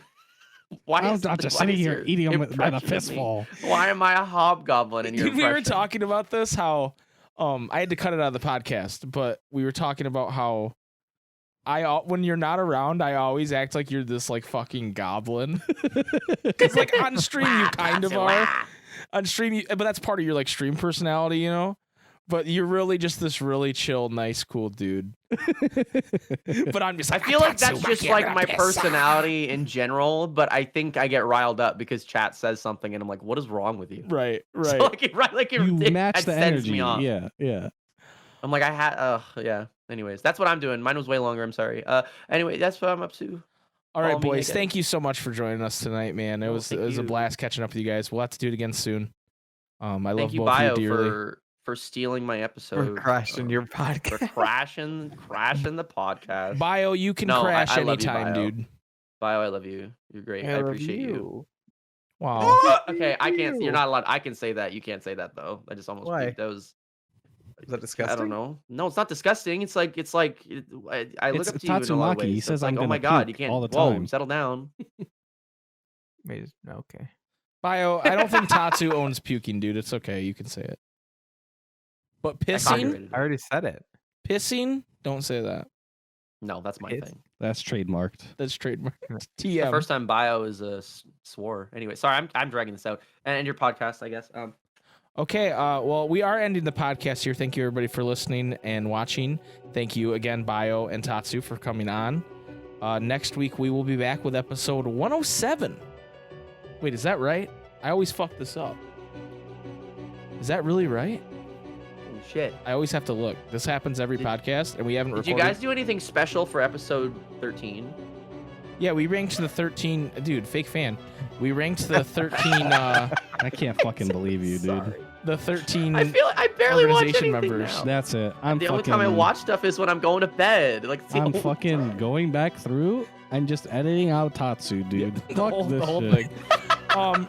And real embarrassing, the next episode's actually going to be 108 because this is 107. So, fake fan here too. All Mike right, is a fake fan. big fake fan. Anyway, Yeah, thank you guys for listening. Jason, hit him with it. Roof, roof. May your heart be your guiding key pipe. Thank Fuck you. off. He's most helping.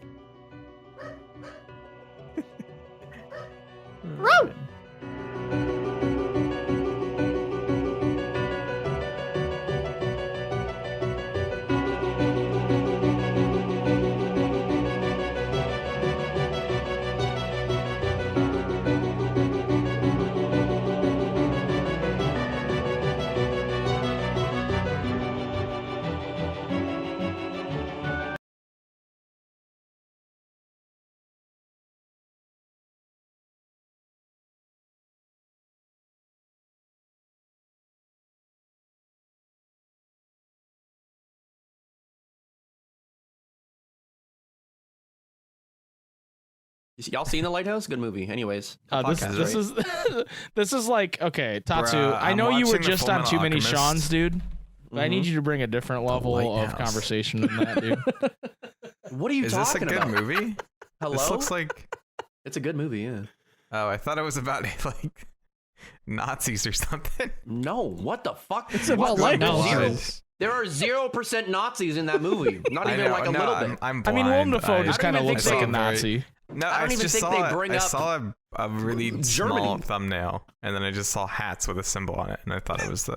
Bro, Of confirmed course. Bio-Roxas thinks hats are associated with Nazis. No, True. That's true, though. If it's black and white and you have a hat on, sus, dude. Okay, okay. Tell me this doesn't look. I mean, like squint your eyes, right? This is Yeah. a, this is a And water then just- KH moment like, he's having just- right now. yeah. I feel like him and water Look at that. cross the streams. No, that doesn't look like a Nazi It just thing. looks like ship Just squint. captain hats. They look Squint like your eyes. hats. Squint them. I have bad eyes. Okay, I'm squinting. I could take my glasses off. I'm just gonna, like, looks like all two of hats. the power of my eyes diverted just to breakdowns, and every other time, my eyes are just crap. That's the price I pay for. Good thing you weren't like content. allied soldier in the 40s, dude. Yeah. You would have just taken down people that were not Nazis. He just start fucking Oh my god. just dodge rolling, and he's freaking out every time he sees someone with a hat, dude. Oh god. Oh I God, become we my took worst Bio by nightmare. the hat store again. I It was became terrible. Zigbar. See, this is why I hate Zigbar. It reminds me of my past life when I was. Oh, He's not wearing a hat though. He gets the He shoots things, though. PTSD. He's not wearing. He's got bad eyes. He thinks he has a hat on. Don't look too quick. Don't look. You are wearing a crown right now. That's a hat. Be careful. Oh God. Don't look up. Oh no, dude! Goofy I gotta go, guys. I gotta go take care of something. Goofy confirmed Nazi hat wearer. Oh my God. I wonder how long this will stay monetized on YouTube.